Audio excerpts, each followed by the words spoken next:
Welcome back to Disco Elysium, Night 9. We're getting there, team. It's getting hot and heavy. Last time we had done quite a bit of investigating, and we're really getting to the bottom of it. We need to, holy fuck, look at our karaoke outfit. We found out that perhaps the culprit who shot our hanged man before he was hanged was a woman named Ruby, the 8th Hardy Boy, and by some accounts the leader. I think this is our drip that we normally wear, right?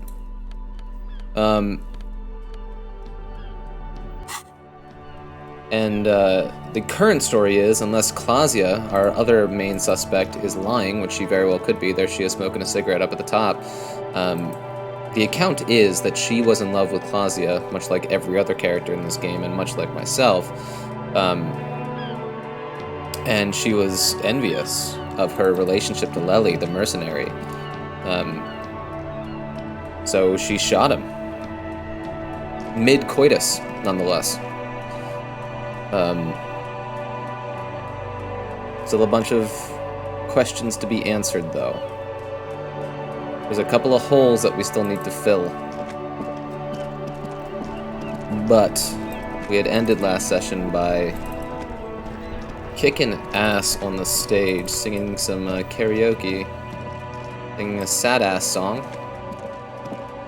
about being all alone.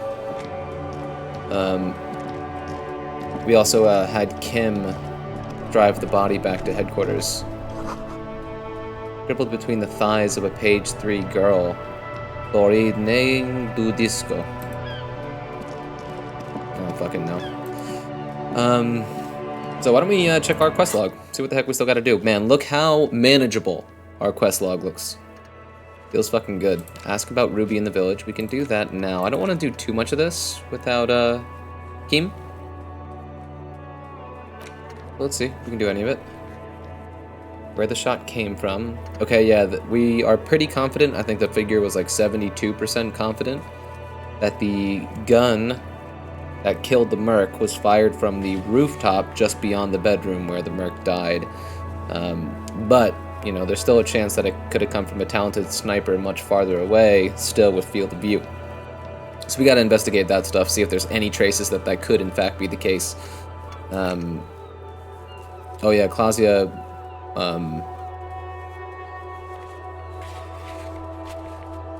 she dropped off her, like, passport and some cash and some air tickets and stuff. And she told us the location, so we might be able to snag that and maybe get a little cash out of it. Oh, we gotta do this to potentially get our gun back. So we gotta talk to Isobel and Lillian.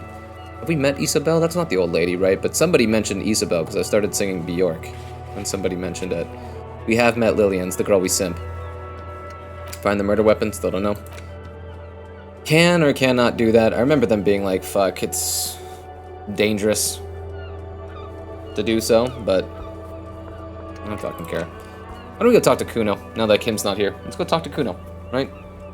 Try to get those fucking pants from him. This, I don't know what to do. Somebody made a comment about us just having to really investigate the whirling in rags, like, thoroughly. I don't know what that means, though. Maybe we'll pop our heads in there as it gets a little later.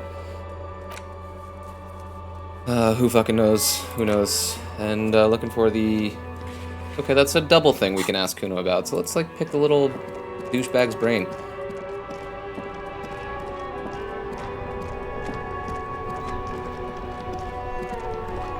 It is still so hot in my apartment.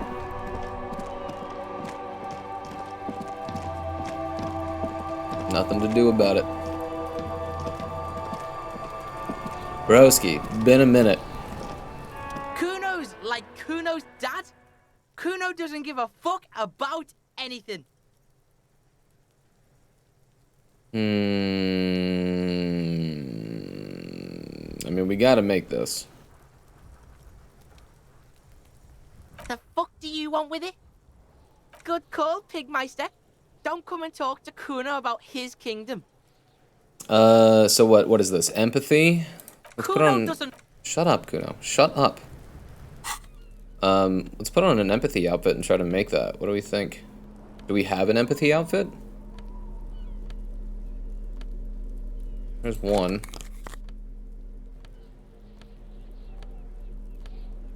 That's it, huh? Okay, well, let's try the check. It's retryable, and we should be sitting on some skill points.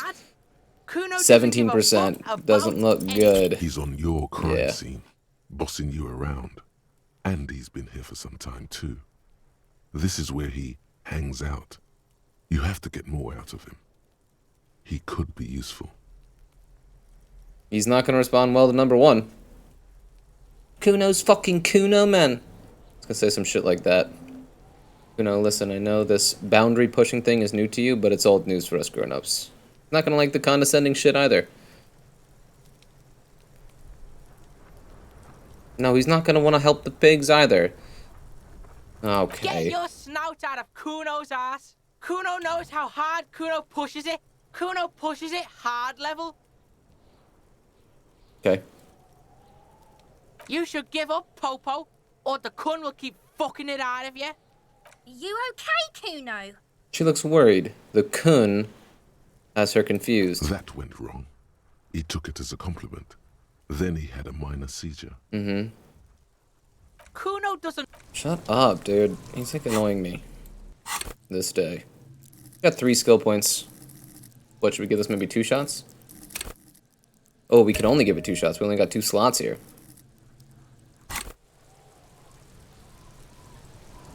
Kuno's like Kuno's dad.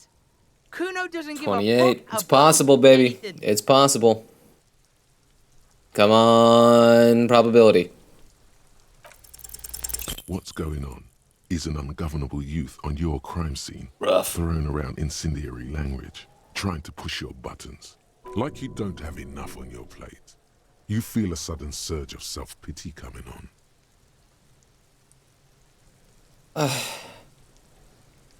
I don't know what to do anymore, man.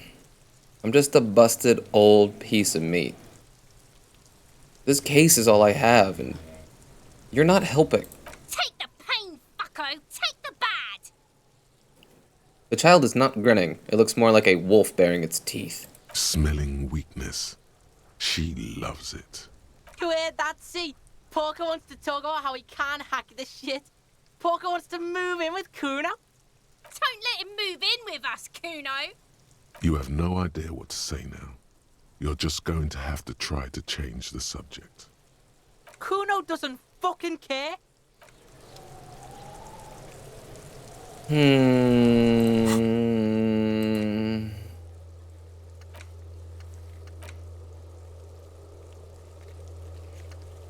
Oh.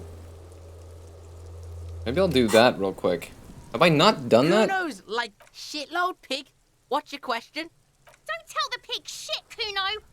This is where you quickly ask him questions. Real cop questions. Like a cop.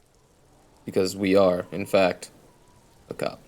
Where's the rest of his armor, dude? Kuno doesn't give a shit about the armor. How come? That fucking had one thing majorly wrong with him. He's a fucking mutant. A mutant? Do you remember how he looked? Fucking growth hormone shit. He's a giant. The armor's too big for any man. Kuno doesn't give a shit about that freak armor. Kuno threw that shit away. What do you mean, threw it away? Kuno tried to get the helmet on. It was too big. He performs a kickoff on the imaginary helmet. Kuno kicked that shit in the sea, rugby style.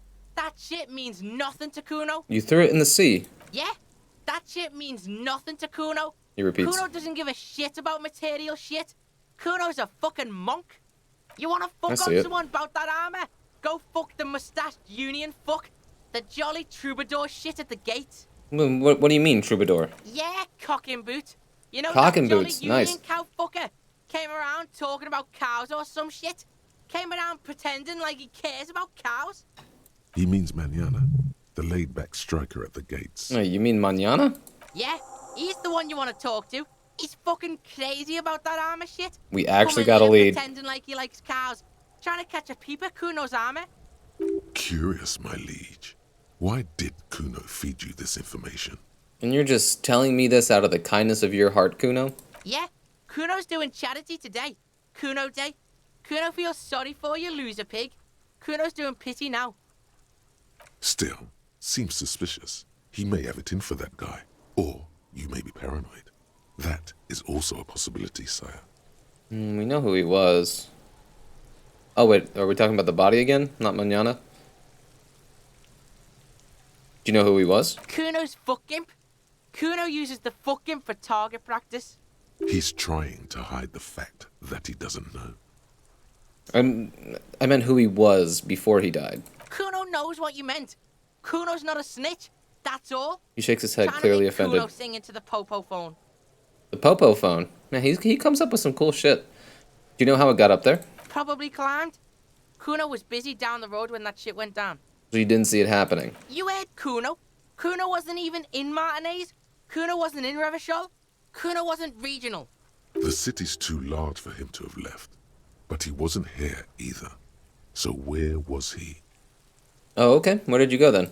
I don't know. Some fucking He looks around trying to come up with something. Mesk or I don't know. Some other place. Night City. Kuno was in fucking Night City. There is no Night City anywhere. That sounds like the name of a city in some pulp science fiction novel. Is Night City not the cyberpunk place? Is it possible that Night City exists within the tabletop that the cyberpunk, the video game, was based off of? Am I off base with all of this? Likely.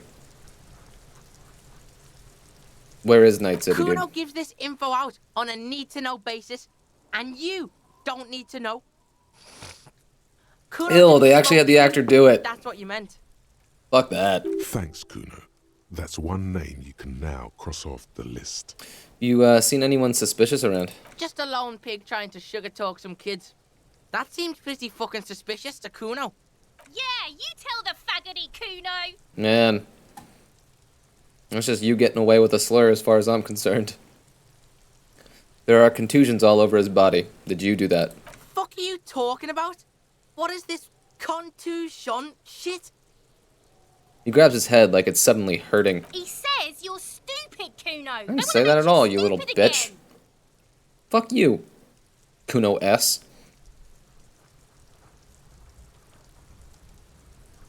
Man, he's not gonna like the condescending thing. They're all condescending. What the fuck?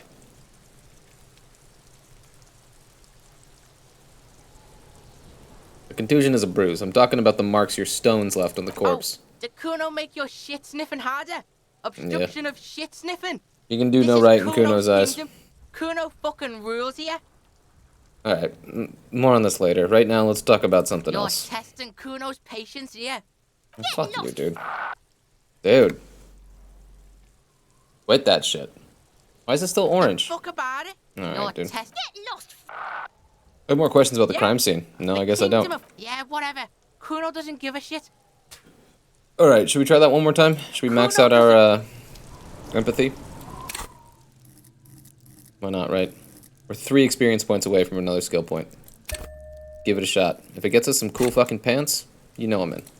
Kuno's like Kuno's dad. Come on, Kuno doesn't dude. give a fuck about anything. Apple doesn't fall far and all that stuff, Kuno. Is that what you're saying? But how about this shit? What's going on?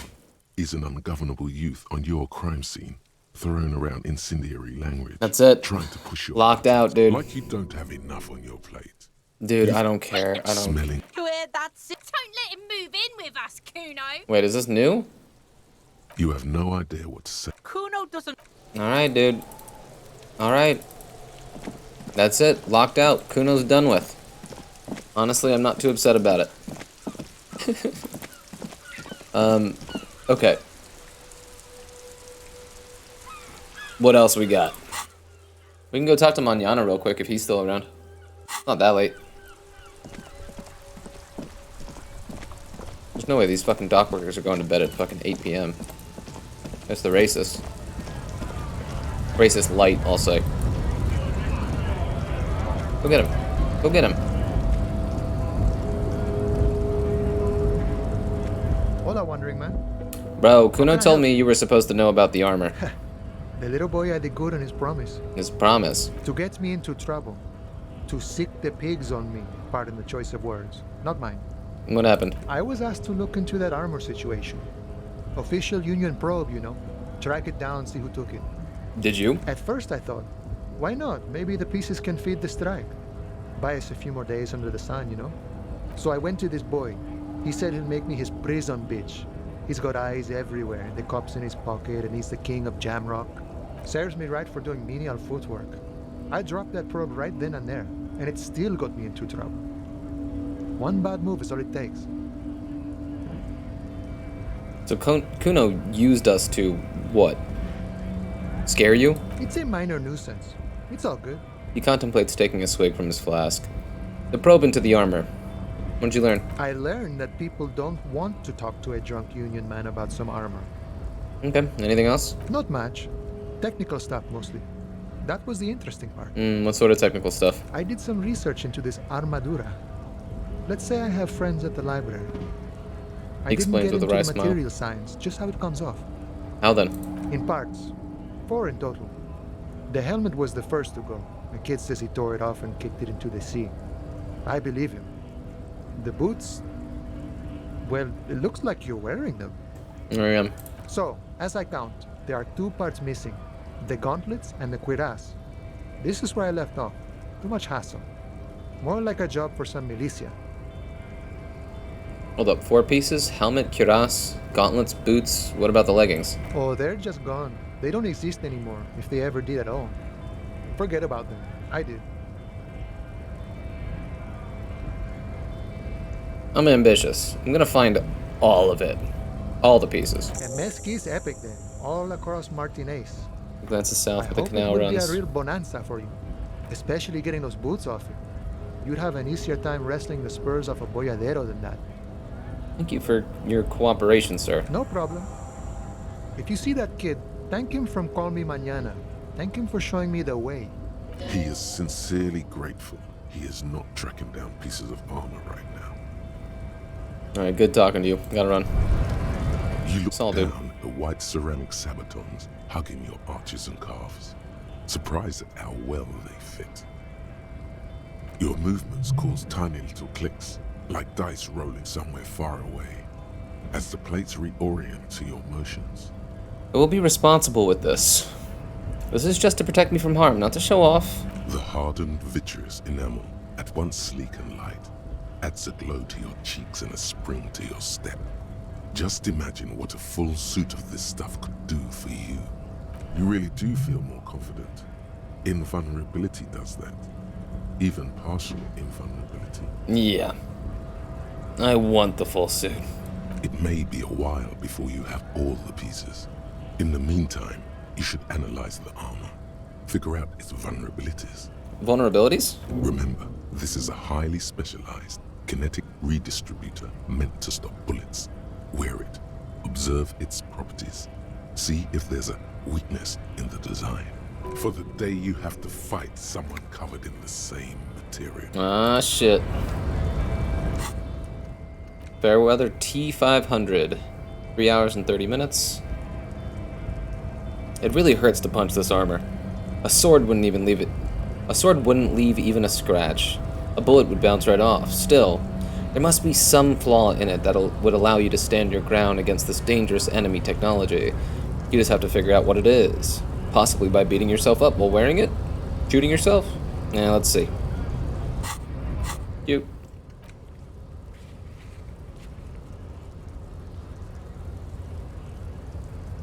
This might take a while, like a long while. Is that a meta note? Alright. What now? I could talk to this nerd about my tattoos, even though somebody said it was dangerous.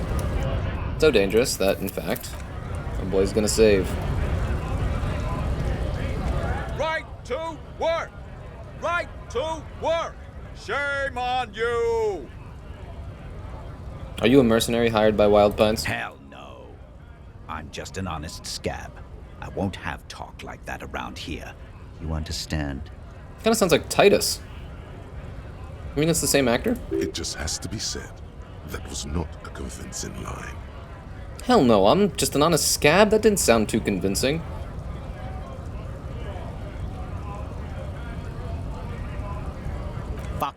loincloth.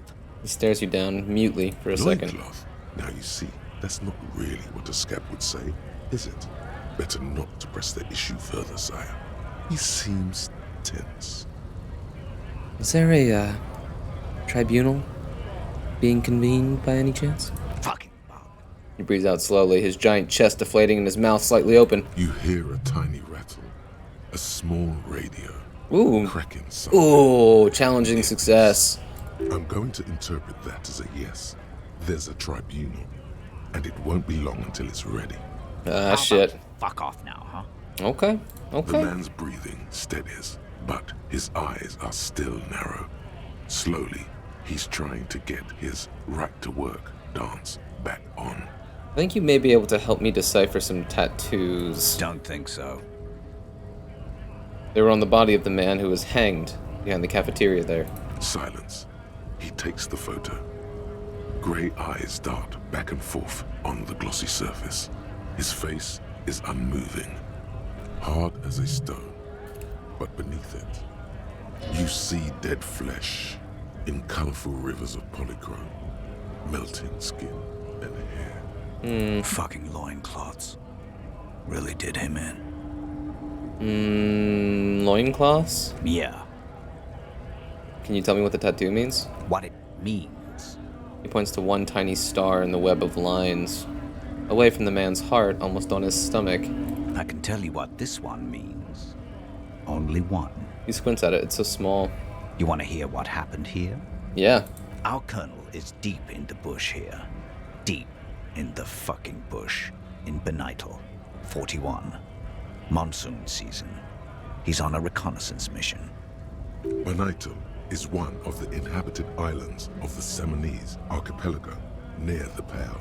Covered in jungle, it was anchor point for the Seminese nationalists in the proxy war held on the islanders' territory. Double space, right? Definitely an incidental double space between inn and jungle. Somebody called the devs. This is unacceptable. You see this shit? Shit game. Right there. Uninstall. He spent a month behind enemy lines, scouting kipped villages. Nothing but fucking bugs and snakes for fun. Men are getting restless. There's talk of switching employers. He licks his lips, as if drunk suddenly. With some strange emotion. This is about to get really graphic. Oh, here we go. Last moment to back off. Everybody hold on to your butts.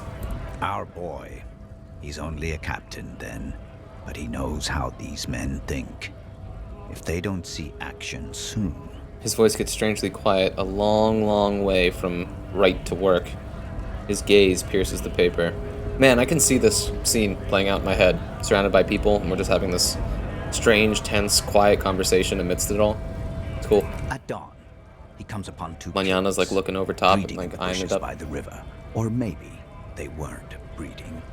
Maybe they were just making eyes at each other. I like to think they were breeding. Creep! We shot the boy. He was useless, but the girl, she was nice. A little fat, you know, but not too old. Everyone hold on to your butts. It's gonna get weird. And really dark. She was quite the entertainment for the week she lasted. Expired in the hands of Sarge Mason. The kind of guy who'd make Chief there shit his pants and cry like a bitch. God. Mason couldn't let go.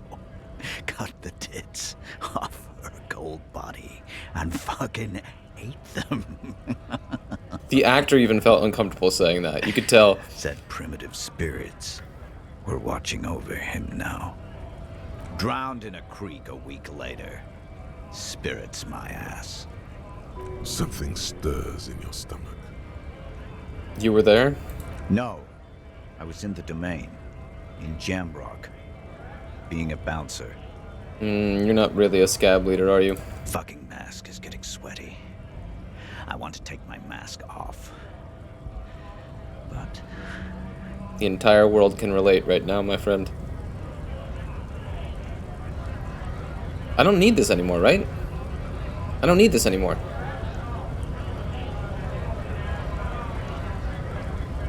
Claudia already fucking talked about it. You know that. Nah, you've earned it. All right now. Free commerce! Keep That's it. guns Right back to flowing! it. Right back to the histrionics. On the photo in your hands, the dead man's skin is studded with stars. Tens, hundreds of them, littering his dead skin. Gonna be honest with you. I think eating titties was far tamer than I thought that was gonna get. I thought it was gonna get fucking like I mean, chopping off someone's tits and eating them is it's not child's play.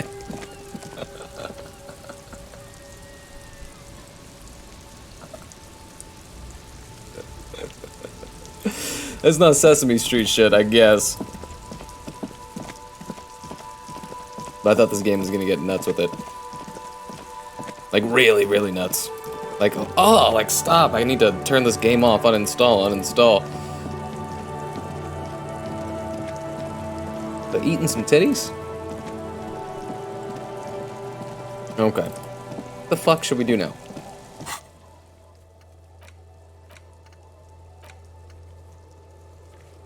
Well, now that Kim's not here, should we try to simp for, Lillian?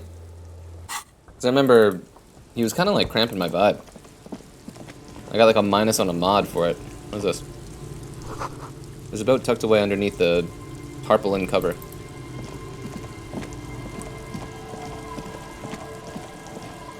Yeah, I got like a -1 when I was talking to her the first time because like Kim was like cramping my vibe or something. If she's still awake. These lights are on. I don't think these lights were on before. A wedding stone, well worn and covered in rust. Can't go in there.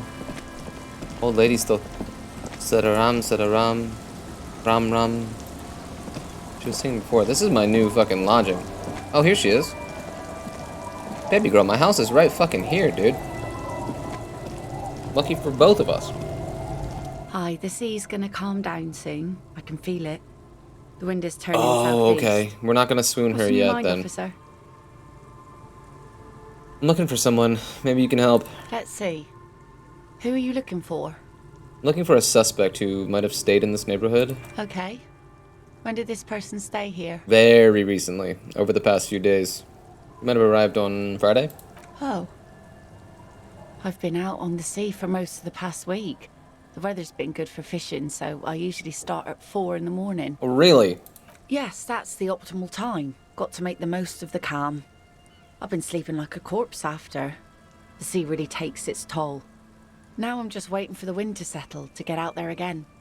Sorry I couldn't help you out. Maybe I smile can runs help you across her find face. someone else. That's it. I'm not looking for anyone else right now. Well, how can I assist you then, officer? I'm looking for someone else, actually. Oh? Well, how can I assist you then, officer? I was asked to get your signature. Are you? This says by signing, I agree to living with construction noise. What exactly is the Union building? Everett's planning to turn some of the village into a youth center. What a nice idea. Wouldn't have thought that. Her voice trails off. She sounds incredulous about the niceness of the idea. Here, use my pen. Thought, what exactly? That Everard and the Union have nice plans for anything. I thought they only cared about themselves. She shakes her head. Well, I guess Union members have children too. And those members have a vote when electing the head of the local chapter. Here, use my pen. He has a pen and everything. She takes it from you, a doubtful look in her eyes, clicks it, and places the tip on the paper. Here you go. Wait, why did you sign it? I shouldn't have. No, it's a youth center. Why shouldn't you have?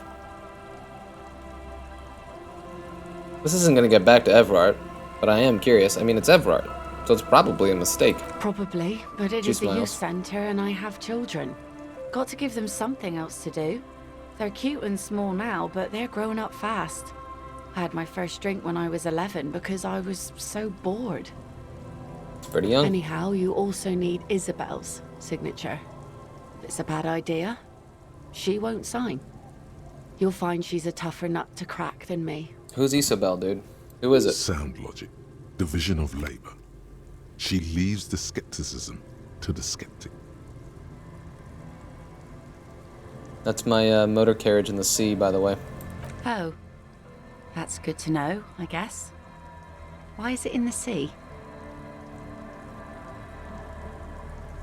Oh, any opportunity to be Apocalypse Cop, we have to. Oh, but 3's just funny. I wasn't feeling it.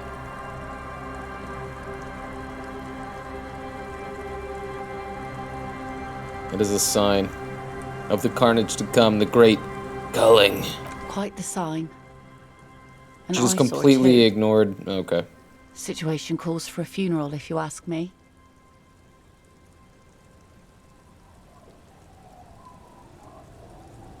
You are suggesting we honor the carcass of my former motor carriage. Aye. Feels deserved, don't you think? Falling in the line of duty like that and all? I don't want a funeral. I hate death. No, we got a simp, dude. This is Simp Simulator 2021. What an odd thought. Maybe I should. Just agree with everything she says, dude. Why odd? Our things are a part of our life world. They're made with our human sweat and they share human history. We should care about them as we care about humans. To some extent, at least. Life world. Someone's been reading up on last century Gottwaldian philosophers. Play it cool now. I don't get attached. Definitely not my thing. Alright, I'm in. But organizing a funeral takes a lot of time and effort, doesn't it? Oh, God. We gotta play it cool, or we gotta fully commit to being a simp? Because heaven knows they're incompatible concepts. I mean, conceptualization told me to play it cool. I don't get attached. Definitely not the things. If you say so. She didn't appreciate your cold rationality. Empathy, where were you literally 10 seconds ago?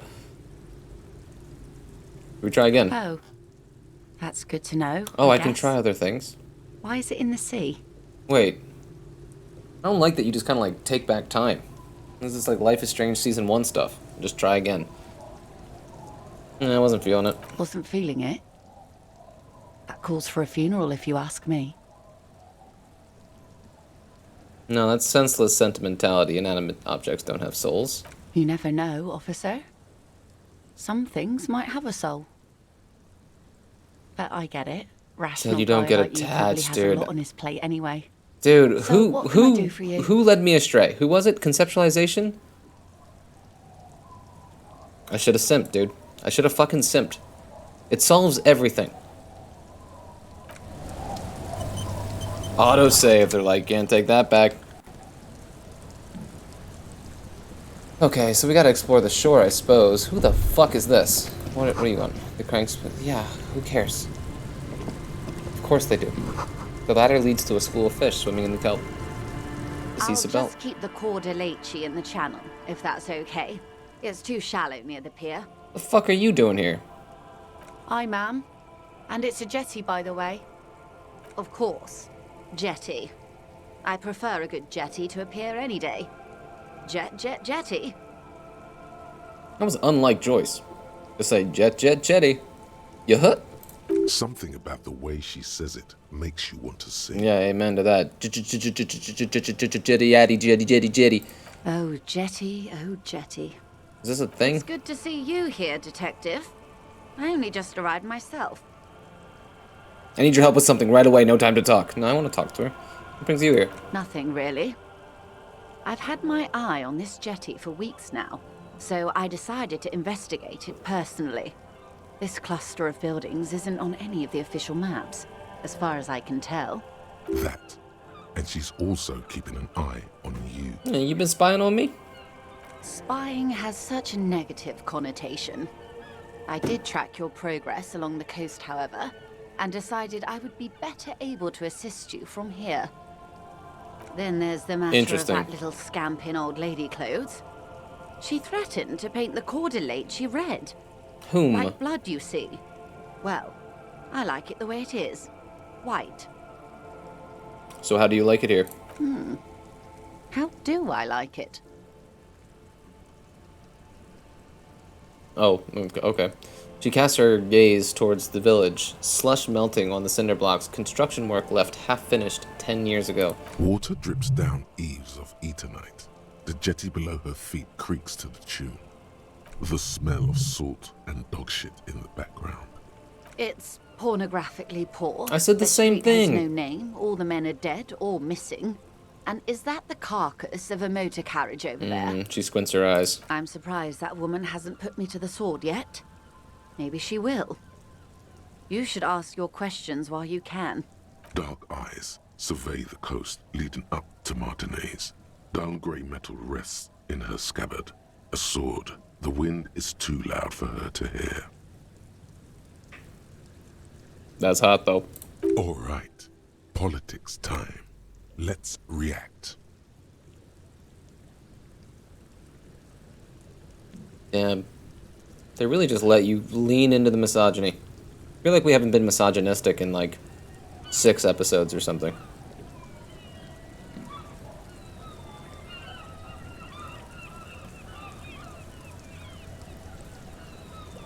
You know we simp for Joyce, too.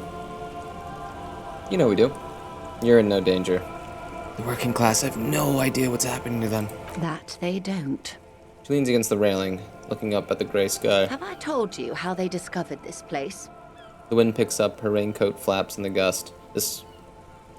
fishing village? No, they're in Celindian, Isola. Wait, what is an Isola exactly? I'm guessing you don't know then. No, you haven't told me how they found it. Well, your condition has left you no worse off than most of these people.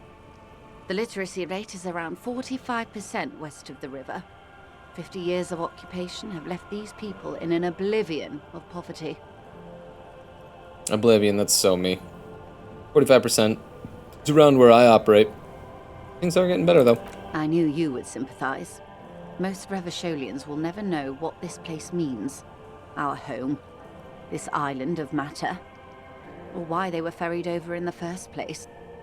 Remind me to tell you one day. She corrects the scarf around her neck. For now, how can I assist you in this new location? Tell me now, I have time. I hear you have singled out a suspect and are in pursuit. This is cause for cautious optimism.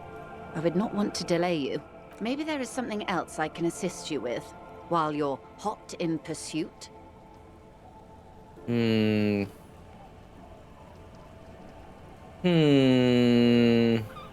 Anything here? She's not even asking you anything. It's so easy to just say. I helped him turn up the heat on the borscht. Did you now? What sort of borscht is he making? The cook makes it to keep the strikers drunk. Helps them strike. The strike brew. That's a classic. And by turn up the heat, I presume you mean put more alcohol in it? Yes. Why, if I may ask? Why make them more drunk? Aren't they corked enough already? I worship Al Ghul in many ways. Very curious. A very curious thing to do. Is it? What else? He asked me to open a door. A referral, you mean? I take it this was for someone in the RCM. Don't answer that. My liege, this woman has half convinced herself already. All it would take is a little nudge. Yes. A referral. Such referrals may sometimes get you information from a man like Everard. Did it? God, her voice actress is so fucking good.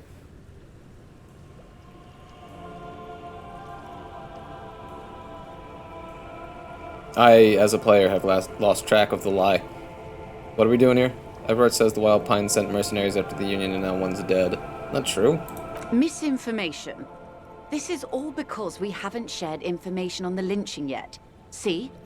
Already the adversary uses it to their advantage. Don't let him. But I need my Hurry up gun, on though. that probe.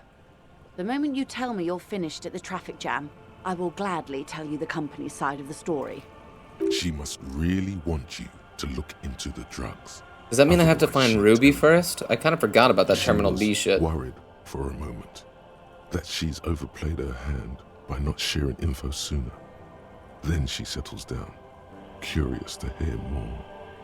Everett asked the Union's militant wing to fully cooperate with the How investigation. benevolent.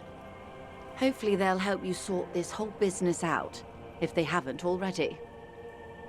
I have reason to believe the lynching was a cover-up. Oh my. Very interesting. So the militant wing is protecting one of their own? Her mind races to the conclusion that most benefits her interests. That doesn't mean she's wrong, though. It looks like you may untie this knot yet. Her eyes smile and a tingle runs down your spine. I told him about the mercenary tribunal. He didn't seem too worried. Brinkmanship or saber rattling? Was Brinkmanship? he surrounded by The fuck does that mean? men he wanted to impress? No, it was more like he wanted things to get worse. In secret, of course.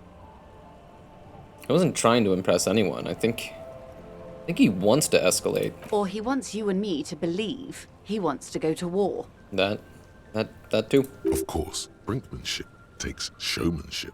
We should have seen it before, in his office. He might well have been performing for us. No, I'm pretty sure I'm reading it correctly. I'll think it over, Detective. Thank you for relaying this information to me. This gave her pause. She's pensive, suddenly. Hard to say about what. Side effects of trying to get Kuno's shit figured out. Have I underestimated More the empathetic Union's takes. ferocity? She has to ask herself by now. Do you think? The Union's militant wing organized the lynching. Yes. That's the talk about town. The Hardy Boys, they're called. Find the name rather amusing, honestly. That's all I've got to say. What you've said is quite enough. You've given me a lot to consider, and may have helped me prevent this conflict from escalating. Good. He also asked me to deliver an envelope. Sounds like he has you running errands, Detective. A well-established dominance ritual. Where did he have you deliver it? Here. Here? Here. No. What does that bloated hellbat want with my little cinder block town? Well, this is your little cinder block town all of a sudden, huh? It's clear the village has already grown dear to her. Strangely so.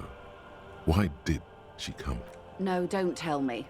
I don't want to Didn't mean know to what he click has through in that. store for this place. Probably a statue. It's a statue, right? A giant statue of him. Or better yet, his twin brother. Practically the same thing, but makes him seem less like a psychopath. I'm quite fond of this village, aren't you? I should be. She nods. In my youth, I had a brief dalliance here in Martinez. He was an older man with impossibly broad shoulders. He's probably dead by now. Even his shack is long gone. Not that it matters. These buildings are all carbon copies of one another. You've been to Martinez before? Yes, I was slumming it with some girlfriends of mine. We had boats and... She smiles. Don't hold it against me. My paramour certainly did not. Sounds like you miss those times. Not overly so. It's not like this was the only place we visited. Me and my girlfriends from Azon with our shiny boats. Like reavers. We told ourselves we were the worst thing to happen to the coast since the Coalition landed in '08. Imagine. She tosses her head. He wants to build a youth center here. For the children of Martinez. A youth center with Edgar Clare's statue on top of it. She looks down the jetty, remorsefully. Go ahead. Help him. Make it so. I have no power to stop him. You would prefer something else, not a youth center? First, there won't be a youth center. Whatever he has told you or the residents, it'll be something horrific. Perhaps even worse than a statue. So, yes, I do. Like what? A fishery. I've been speaking with Lillian here. She gave me the idea. The infrastructure is all here, and with my connections... Lillian can do no wrong. She's perfect in every way. Everything she says, I agree with. Sadly, it's just one of the million things I'll never get round to. I just have to accept that I'll never be the rich candy girl who goes around solving people's problems with money. So you're sad you can't buy the place? Yes. I'm sad I'll never have the time, Detective. I've always wanted a dilapidating fishing village. We all do. She is more defensive about it than usual. Full of ghosts and ancient memories. Has this errand yielded you any information? I'd rather talk about something else for now, if you don't mind. Of course, Detective. You can always drop by later, should something come up. Now, what else can I do for you? Found my badge, by the way. I love you did. She inspects the piece of blue plastic, her eyes scanning from left to right. Fast, observantly, like an electronic printer. Pleased to meet you, Lieutenant W. Freighter Dubois. I am glad to see a man of high qualification. The situation is precarious. What can I help you with, Lieutenant Freighter? Thank you. That's all for now. Peace out, bitch. Gotta go find Isabel wherever she is. We also gotta find a good place on the coast to agree with Lillian some more. Is this Isabel? I should just check. Door's closed for today. Time to put the kids to sleep. Who's putting the kids to sleep? Lillian's still fucking out here. The old woman still sits in her chair, continuing with her chores. As she does so, she quietly hums to herself. The buzz of electric lights blends together with the slow rumble of the ocean waves at night. There's a gap where the name of that song should be. You should ask her about it right now. You're still up? Yes. I can't really sleep anymore. I feel that. Only a few hours a night. It happens when you grow older.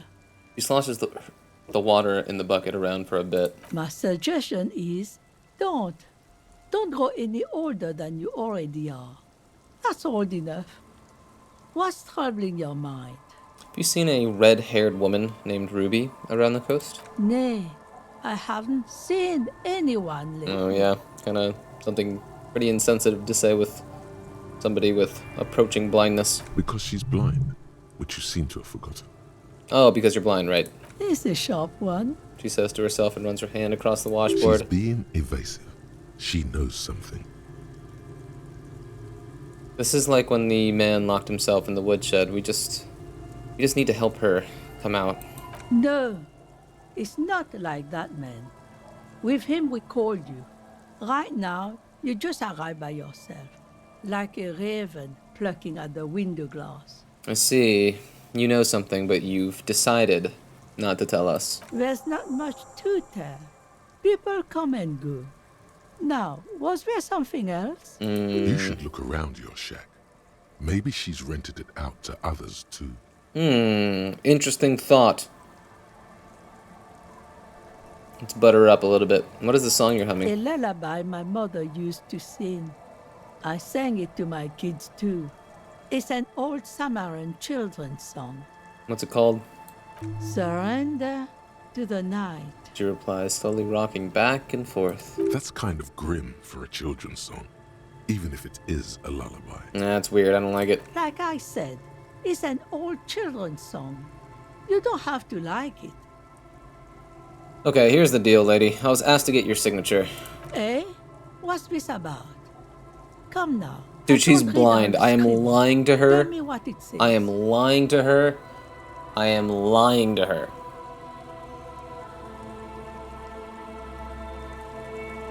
No, it's just a real estate deal, nothing ominous. A deal with who?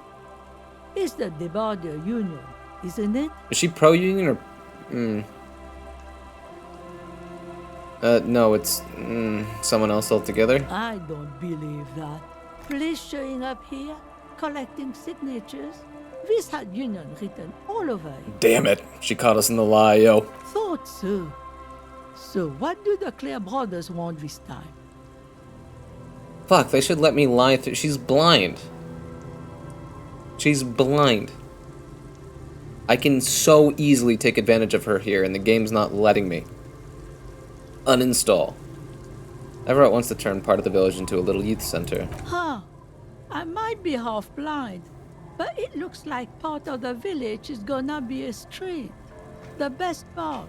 The part we need to get out of our houses. Should have just lied, Harry. I see Lillian's name is already here. The girl is too trusting. Either way, I won't sign union papers. Should have lied, Harry Dubois. We have against the Union. I've seen it all before. You think they've got our interests at heart? Rich men are always selling poor men promises they never plan to keep. Truth. She pulls a dark red rag out of the bucket and puts it back. Then the poor get pushed out of their homes and the rich get a little richer. That's the way it goes. So, no, I don't trust the fat man, and neither should you. In her mind, the Union is right-wing because Everard is fat. It's that simple, and there's no change in it. I think that's true. I think that is exactly the premise that she's operating from. No doubt in my fucking mind.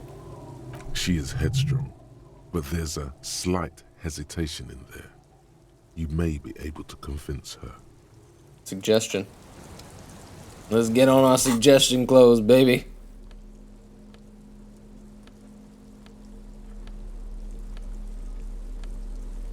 Come on. Come on.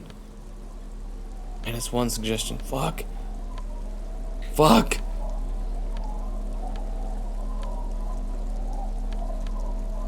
Fuck.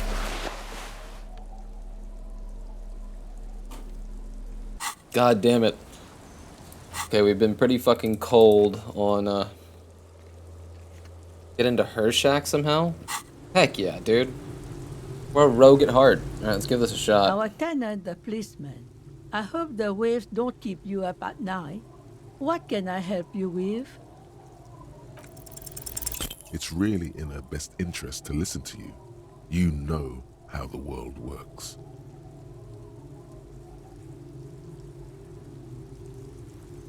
Two is brutal. Oh my god. He was kind enough to give us a fucking place to sleep at night. One is the obvious soy boy answer. We're going cutthroat, bitch. Sign it, or I'll have the RCM turn this place upside down. We're gonna find something. What you'll find is poverty and abandon. Not much of a threat you've got there. Do you know who takes the cream of these deals? Real estate developers, construction companies, restaurant owners, Claire's accountants in La Delta. Have some integrity. Oh, shit. You're an officer of the law, not some fat slug's corrupt little crony. But listen, I need to get my gun back. It's okay. She's emotional right now. Keep at it. We're her out. Good suggestion. You know, there could be another way. You'll need to go someplace private and discreet, though. Like your shack. What are you getting at there, interfacing? What are you getting at? It's getting cold. This late in the night. Time to call it a day. Does it let me fuck around the shack a little bit? We should find out. No, it's gonna let me click on my bed and stuff. It always does. That's probably just like if Kim was around, to have Kim be like, alright buddy, peace. Yo, floorboard! Can I unshave? On the table, you see a bowl of water. Fuck. As you look at the floorboards in this corner of the shack, it's clear one of them isn't quite level. Classic. with the others. The edge of a floorboard next to it looks scratched. Move the board aside. Hollow space underneath the floorboards is dark and damp. You can barely make out the mixture of sand and sawdust below. What's in here? Nothing particular catches your eye. Looks like more reeds. There might be something hidden inside the sand, though. Search through the sand and sawdust. You stick your hand in and start combing through the sand. Dry, not like outside. Fine dust. And then something hard wrapped in paper. What is it? A small cylindrical object. You pull it out. A bullet. A 9mm bullet, to be exact. Fit for all muzzle loaders of that caliber. This bullet isn't for a breech loader like the murder weapon? The floorboard isn't interested. Maybe the washerwoman is. You have enough to confront her with. What the It's fuck? extra ammunition. What are you talking about? She's locked and loaded, ready to Uh-huh. Holding the bullet. I you get it. the feeling this isn't ammunition against you.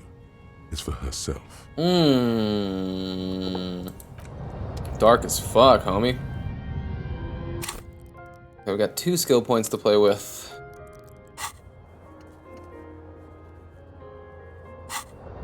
Alright, Isabel. Listen here. Listen here, bub.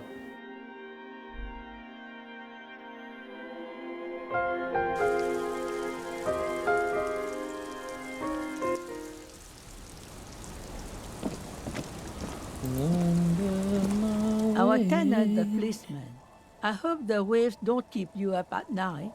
What can I help you with? Why was there a bullet under the floorboards of your shack? Damn that girl. She murmured softly. Girl, excuse me, And what? without anger, a long and harsh life has taught her not to buckle under pressure. I'm guessing you didn't put it there. Ruby did. Gone and hid things in there? She's usually a good tenant, and not a stupid one either. You rented the room to her. Yes, I let my room to that Ruby girl. She speaks slowly, wringing out a rag after a long silence. Her hands move into the water bucket. Some water sloshes over the edge. As I've done before when she's been in trouble or just looking for solitude. I've made it clear. We welcome all kinds of people here. When was this? She came last Friday, left on Monday in a hurry. What has she gotten herself into? That girl. She seems genuinely worried about her previous 7 tenant. options here. She's seen her hiding out from trouble before. But this seems different. You said she left on Monday. Yes, early with the dogs, around 8 o'clock, Dogs? I think. Is the room exactly as she left it? I cleaned it, like I always do. Was there anything else there? No, The truth, sire. What is she like? Ruby. she's good company.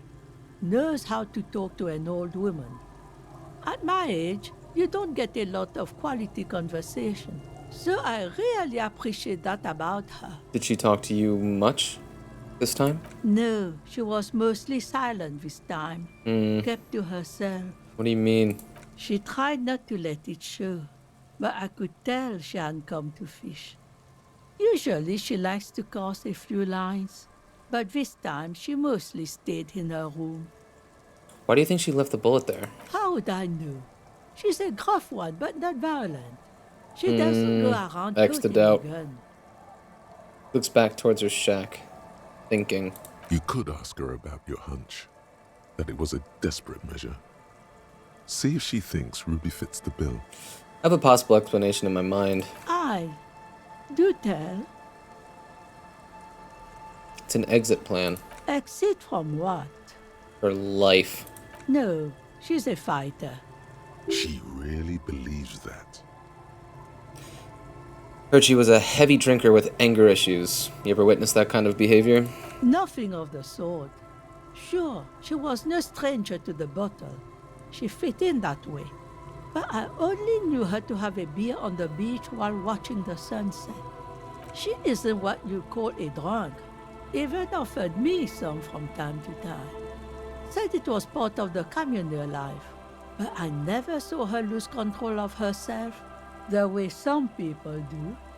Did she have any technical equipment with her? Like radio stuff? Not that I know of, though she was into nice music. She once showed me a few mixtape milieux she'd made. She brushes her forehead with the back of her hand. Water drips to the ground. Although I guess she was pretty handy with the mechanical and technical stuff. Even fixed the heater in the shack. You should be thankful for that. It's a good little inclusion there. Makes it feel real and grounded in the world. She would have fixed the heater. It's good writing. She may simply have kept the equipment elsewhere. Where did she go? I don't know. Further up the coast. She tried to leave quietly, but the hinges on that door screeched like a cat in heat. Woke me up. I heard her rushing in those heavy boots, heading up north. Okay, listen, I'm kind of sensitive about heavy boots. There's no way her boots are heavier than mine. Can you just confirm that for me? You'll never find her, you know. She knows the coast like the back of her hand. You only just arrived. Man, I was really hoping she'd be hiding in this village. Yes, it's going to be too much work for you to find her. We're gonna find her. Better for you to stay here. Get a nice, cozy fire going in the heater. No, you can do it. You still have plenty of juice in you before you drop. Amen. Behind the cinder block houses, old pre-war ruins rise to the sky like dark palaces. The wind calls. Okay. One thing, officer. If you do find her, please go easy on her. She looks around. The air is getting colder. She really means it. It's an honest plea. She's a good girl. Whatever she's gotten herself mixed up in.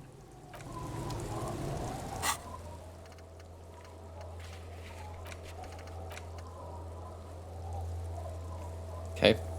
Whatever. Well, fuck. It looks like we should just do some snooping around the coast then, huh? Or we could,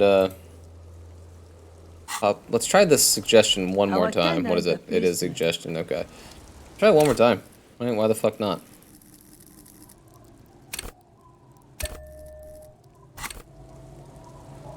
Our tenant, the policeman. Come I on. hope the waves don't keep Come you up at on. night. We need one What can I tonight. help you with? This.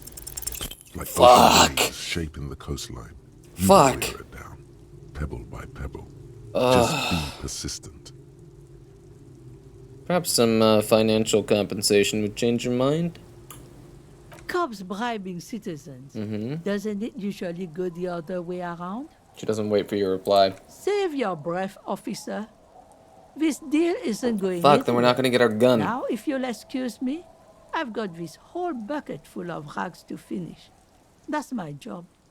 Maybe you should do yours. Dude, getting dunked on by an old woman. You know, there could be another way. You need to go someplace private and discreet, though. Like your shack. Why do you suggested that? Why though? Why though? What do? It's getting late. Shut up. Maybe there is something I'm missing. I'm gonna pee real quick. Okay, some part of me told me to enter my shack because there might be a solution here.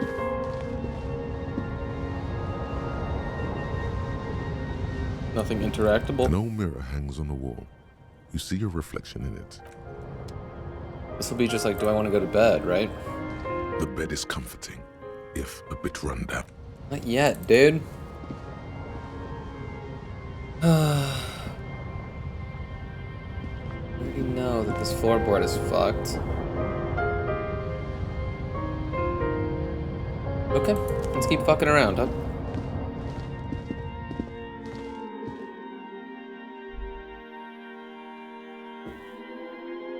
Ooh, good instruments, dude. Wavering choir sound and what that like harmonium type of thing was. It was fucking good. Okay, so where does she live?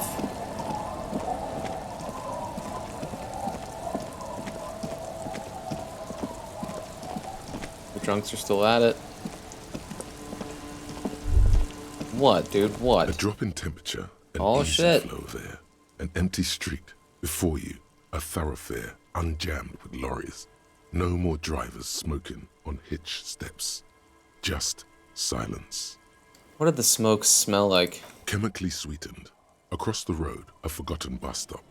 Corrosion has opened a hole in its roof. An elm tree watches over the building. Its branches are dripping with rain and snow. The road is smooth and motley. Craters filled with a black asphalt. The asphalt, first laid, is grey already. A row of tenements are under construction in the distance. Who are the people who live across the road? A tub warm with water, white with soap. A man bathes while radio waves transmit the lottery numbers. 4, 18, 21, 4, 1. A modern washing machine rattles a drawer full of silverware. His boyfriend is on his way home. He brings tins of meat and vegetables with him. Their pockets are heavier with money, but only slightly. What about the bus stop? Number 312D. Young girls used to come here, huddled up, hoping for more warmth than their thin coats give them. The bus took them to school. It has not run for 8 years. There were not enough girls to sustain its cost. What about the road?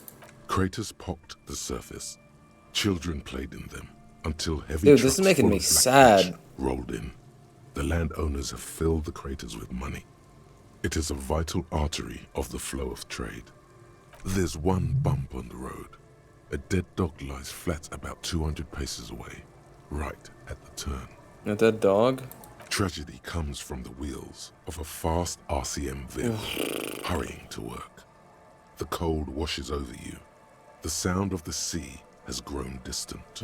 That's enough. The wind moves the aerosol. A detective stands behind the boom barrier. A breeze moves a curl of his hair. Dude, that was fucked up, man. That really bummed me out.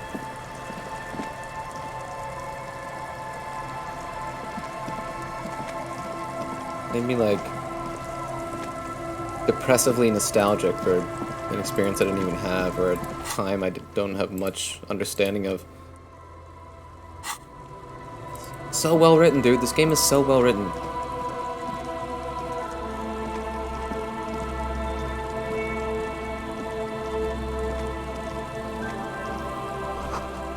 Rust-eaten letters read, Masut.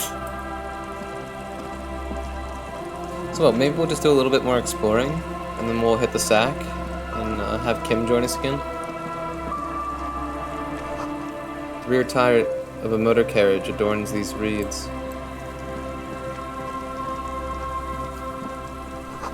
There's a slit in the concrete here. A sewer? Should be holding tab as I go. This is fucking Diablo or something. Money!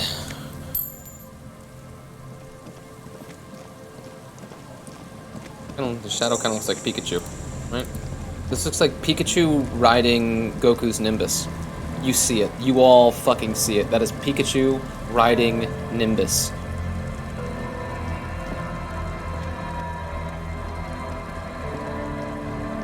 don't know if you're gonna walk so slowly.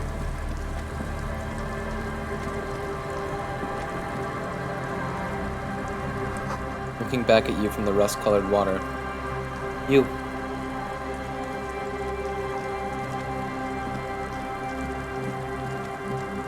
Let's zoom in a little bit, bro. What, dude? A kick drum pulse. The music is coming from somewhere on the ice. Music. I pulled the camera out fucking immediately. Gotta get a lay of the land. What? Before you, a drawbridge. It can only be lowered from the other side. Full of holes. Did the posts hide treasure? Look inside. Whoa! Again, hold fucking ab, baby. A school of fish huddle around the fence post and scatter into the dark. What is this?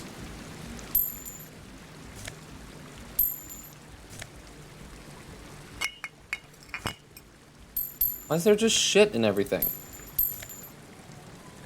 Look at this fucking loot, dude. $2? What the fuck? I want to get over there pretty badly. Oh, I can't go around back. Oh. Fuck the drawbridge. Who needs the drawbridge? Why are there two thoughts? What is going on? It's thick enough to walk on? How about this, though? Damn, it's cold outside. Who is that? Dude, music. Must have taken a lot of patience to do this. Painted with pastels, someone is trying to bring cheer into the world. The fuck are you? A shaggy-looking girl. A cell. In her late teens or early 20s kneels on the ice with an electronic contraption in her hand. Hearing you approach, she looks up. Oh. Hello there. It's cold out here, but she's not wearing a hat. She must be freezing. Dear child, it's freezing. Where's your hat? Huh? She looks up at you, distracted. Maybe she didn't hear you.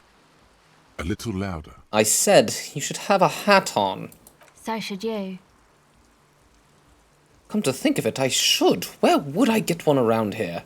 I don't know, some kind of a store? Maybe a general store? Look, man, fuck the hat. I have to roll a double 6. That kind of language really necessary. I'm sorry I said fuck the hat. I was concentrating on something else. My whole family swears and it rubbed off on me. Same, Estelle. There's a pained expression on her face. She'll answer your questions now. You seen a red-haired woman around? No. What's your name? Estelle. Her hair is dyed blonde, with dark roots showing. There's a coarseness to her features, some masculinity below that timidness. And your surname? Why? I'm from the police. It's for the paperwork. Why indeed? Forget it. Okay. What's that device you have there? This is a portable recording device. It's for field recording. Low quality, but still. And the wires? Actually, just one wire. I picked on it till the braiding came loose. The wire leads to a contact microphone. What's a contact microphone? A contact mic records sounds from inside things, like this ice. Your mangled brain would like you to know there is a boxer called Contact Mike. Yeah? Any news on my wife's name? How about my mother? No. Alright. You're welcome. Encyclopedia run has been fun. Does this have anything to do with Contact Mike? Yeah, I record stuff with it. No, I mean the boxer, Contact Mike. No. This is a contact microphone. It's for recording inside solid objects. Contact mic just beats people up. You know, Contact Mike doesn't just beat people up. Contact Mike is a role model. An entire litany spews forth. Yes, you heard right. You should try to be more like Contact Mike, a successful athlete and an inspirational figure who has overcome social, physical, and mental obstacles. Oh, I kind of want to be her champion, though. Oh, man, we're going to just simp all over this session, aren't we? On second thought, screw Contact Mike. He's not a champion. You are. Look at you here in front of a saggy tent, picking your nose to drug addict music. The world of sports is in awe of your faith and dedication. That is more sarcastic than I thought, and a little more heavy-hitting. Let's do number 1. Man, you are one weird cop. This isn't about me. This is about your lack of respect for one of boxing's greats. And for yourself. What is it with you and this Mike guy? She pauses. The question is rhetorical. Okay. If it floats your boat, I'll be more like Amazing. Contact Mike and less like me. Yes, that does indeed float my boat. To have Harry pull back in this moment is very funny. Hey, listen, self-respect is not meant to float any boats but your own. I'll keep that in mind for future use. She turns to check her tape recorder. How does this thing work? The mic? I Ooh, don't the lighting exactly there. know. Somehow it doesn't pick up vibrations from the air. The book said it only picks up structure-borne sound, if you like technobabble. Where did you get the mic from? Same place I got the recorder from, the Palaceum. What's the Palaceum? Oh man, you haven't been to the Palaceum? It's the coolest place in this whole drug-addled shithole. It's a music club and a synthesizer workshop on Boogie Street in Jamrock. Boogie. Musicians live there, like real musicians. I once saw Arno van Eyck. Thinking about it really cheers her up. It's a long way from here, though. Sounds like a place for congregating homosexuals. You hear that? Sounds interesting. Who is this Arno guy? Oh yeah, guess you wouldn't know Van Eyck. Or really be a Palaceum going kind of person. Hey, listen. I get down. I don't know what that means. I grind. I don't know what that means either. It means I'm hip beyond my years. Nor do I, but I have concrete evidence that I rock in the form of a wrecked tape player in a completely trashed hostel room. That's cool. She breathes on her fingers. Looks like she doesn't know what to say. You're right, time has deserted me. Sucks, man. Was there something else? Enough of this. About the contact mic, perhaps? Actually, I had some non-mic questions for you. Okay. What are you doing out here in the cold? Recording, I guess. And what is it you're recording exactly? I think I'm recording cracks in the ice. But there's no way to tell. Not without headphones. I think I just recorded your footsteps too. Not sure how that will sound. He scratches her forehead. What happened to the old headphones? Wait, what happened to the headphones? My boyfriend sold them. What for? I don't know, man. Things. Just stuff you need for life. A lie. They were probably pawned off for something suspicious. What are these recordings for? The cracks, the footsteps? The musicians in the Palaceum used them for making music. Heck yeah, dude. They looped the stuff, cutting the tapes together. They make music out of cracks in the ice and keys jangling. Crazy sounds like that. It's hard to explain. Just nod. Anyway, I thought I'd make some too. It's supposed to be, like, a music place anyway. She rubs her shoulders and looks around. I don't really know what I'm doing. They use synthesizers too. I don't have a synthesizer. She looks at the recording device. The thing she thought would fill her hours with joy and escape. It's turning out to be an empty fantasy. She feels childish. Very useless all of a sudden. The sharp drop in endorphins is almost visible. Like a warm blanket has fallen off her shoulders. The wave of chill. The quivering jaw. Indications of a drug high. Okay, not everyone collecting field sounds for their synthesizer music is on drugs. Okay, developer? But they likely are.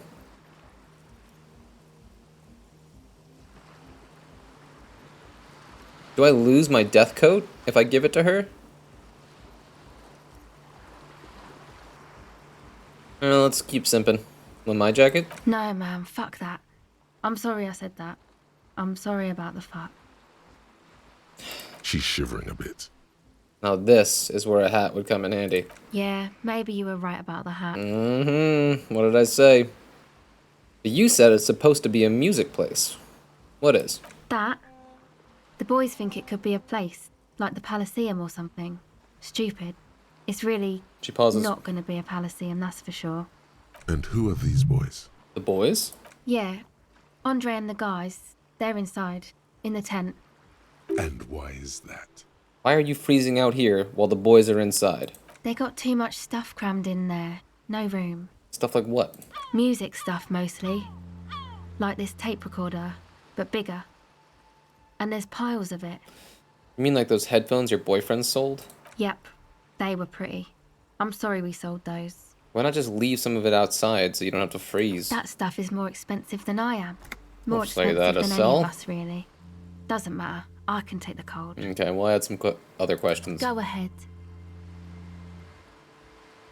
Man, we might be able to make that. I mean, our rolls have been shite tonight.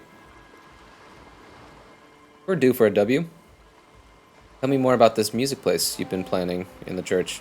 It's supposed to become, like, a club for Nordic dance music, like that new style of synthesizer stuff they play at the Palaceum.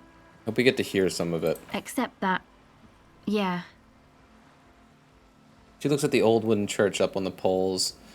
As a mean wind comes bellowing in, the 6-story structure lets out a doleful shriek. What is a Nordic dance music? You know, Nordic, cathodic, music that's made with electronic instruments. Electronic instruments like what? Synthesizers and tape consoles. Microcomputers too. Anything that uses electricity, but isn't guitars. Also found sounds, stuff like that. You want to turn the church into a club? I know. It's not my idea. Andre and the boys found the place. It was supposed to be deserted, but now they can't even take it. Hey, don't get me wrong, but you're a cop, right? No. I am the law. Okay, well, maybe you could talk to Andre and the guys. Because there are some strange things going on in that church. If you're police, you should look into it, right? We'll see. I prefer to remain non-committal. I want to talk to him. I'll talk to him. They're inside that thing there. Would be cool if you did. Was there something else? Enough about the church then. I had another question. Go ahead.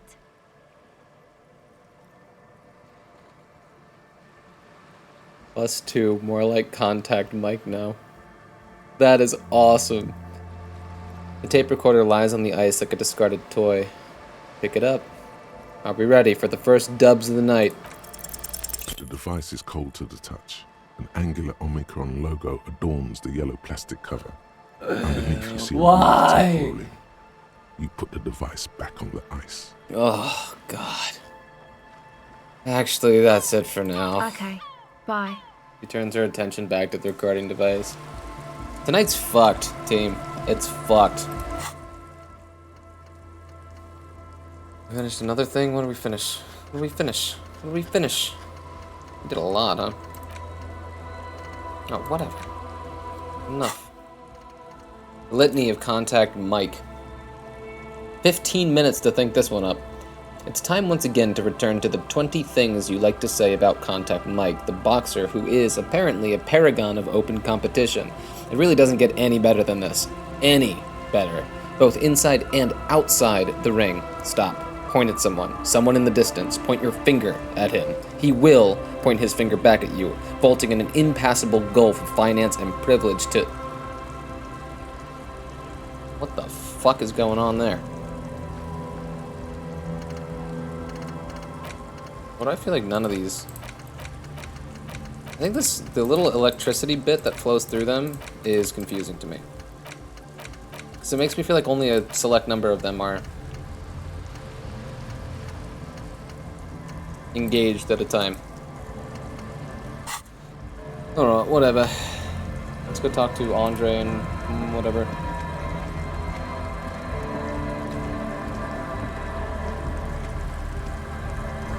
Trash from some unending party.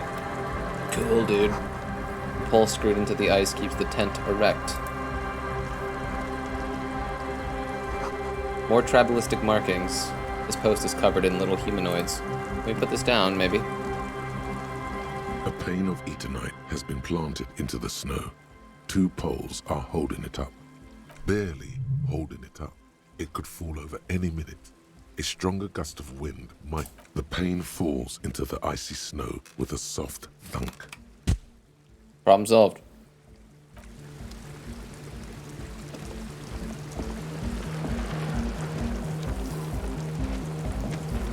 The tent is just tarpaulin fabric covering a pile of stuff. The flap is open. Inside, 3 young men are listening to some new form of music. It's like nothing you've ever heard. One of them looks at you. Oh, I want to go in and see it, though. Get in and close the flap behind you.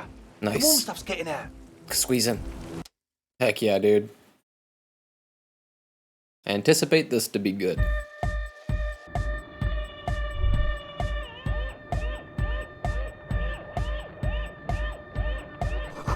Smells like sweat and laundry detergent, plus a trace of ether. Canisters filled with what appears to be water. The label says distilled. A speaker. The big kind they use for live music. Let's just listen for a sec. Let's listen for a sec.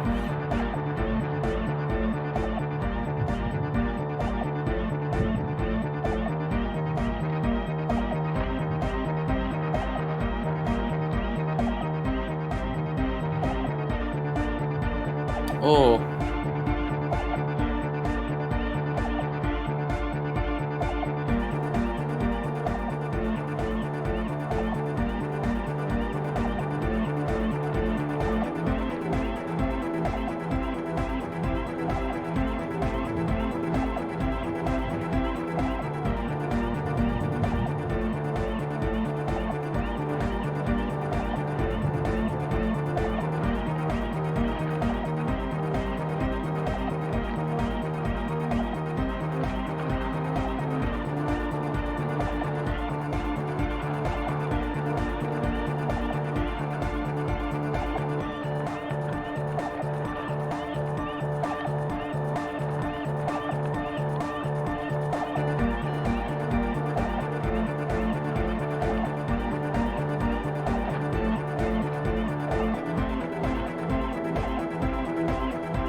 I hate the repeat there.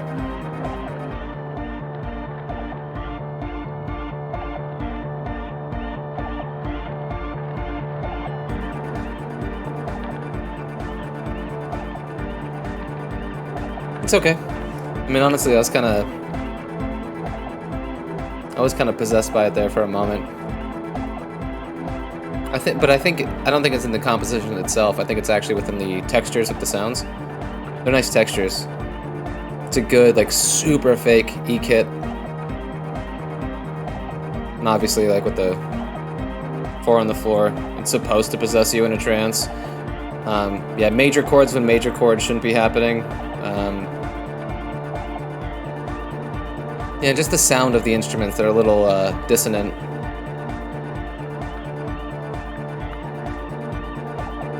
It's pretty good. It's pretty good. Let's talk to him. You see a youngish man bleaching the tips of his hair. Look at this loser. Oh my god. He puts the toothbrush down and extends his hand in greeting. Hello, I'm Andre. It's a pleasure to meet you. Take his fucking hand. His grip is strong, sweaty, and warm. He's trying to project and inspire confidence. What's up with his neck? Does he have like a This is my posse. weird turtleneck Noid. on? Noid? The young man with earrings Whoa, looks look at at that you motherfucker. Suspiciously.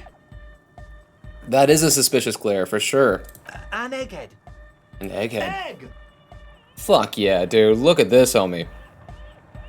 The tape player, high above his head, continues to blast what is probably anodic music. Together with a Settle Burger, who's out there right now, doing some seriously progressive sonic experimentation, we like to think of ourselves as music venue organisers. Alright, listen, Disco Elysium, you have a really good opportunity here to set a precedent for a type of individual. How are you gonna take it? Wait, how many music venues have you organized? We have many in the pipeline, officer. Uh-huh. That means they haven't set up a single one yet. Alright, why are you here? You see, we've been all over Jamrock North, prospecting for real estate to establish a new venue in. Also for talent.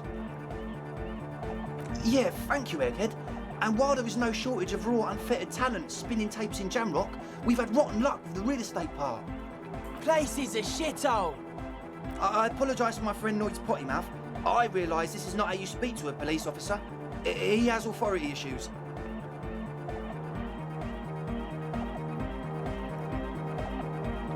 Nah, there's no need. This place is pretty bad. Which brings me to the problem of occupied ecclesiastical property. I bet you've noticed the derelict hive of narcomania on the coast. What are you talking about? I'm talking about the church, and I'm not exaggerating. Even a place of spiritual refuge can become a magnet for all sorts of dopeheads and burnouts if left unattended. Dopeheads. Burnouts. He angrily spits on a screw. He angrily spits on a screw and starts cleaning it? Well, I'm sad to say, that's exactly what happened. Sad because What are you we were just working on, about bro? to put Martinez on the map with one of the maddest dance clubs in Jamrock. Nah, strike that, in Revachol. Strike that. The world. The world! And sadder yet, because the dopeheads and burnouts hold up in there are the worst kind. And we gotta get this He music leans back venue in, rolling. watching you with a steady, serious gaze, letting you imagine just how bad those dopeheads and burnouts really are. Good. This calls for an opinion. You're an expert in those. We could be racist straight out. I don't know, I'm a bit of a dopehead myself. Oh, if it was just like that, it would be fine. But they're also spooky. What exactly do you mean by spooky? I was hoping you would be the judge of that, officer. All I can say is, their spookiness is the kind that keeps us from restoring this church into a community centre and a place of spiritual refuge. Also, they don't eat or clean the building. Shit's gonna collapse. Well, that I don't know if I People can do just much wanna about. spin tapes without them spooking it up. Place has bad signs. No one can dance like that. That was a weird delivery, yo.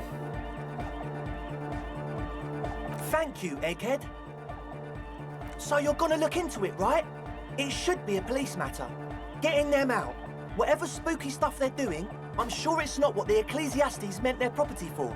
Yeah, I'll look into it. Tell me more. All right, man. He claps his hands enthusiastically. Andre's obviously very happy you took him seriously. The whole tent is. The boys exchanged giddy looks.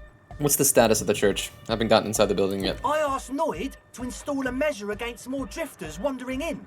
A padlock. It's a temporary fix. Just something to contain the Wait, situation. you locked the dopers in there?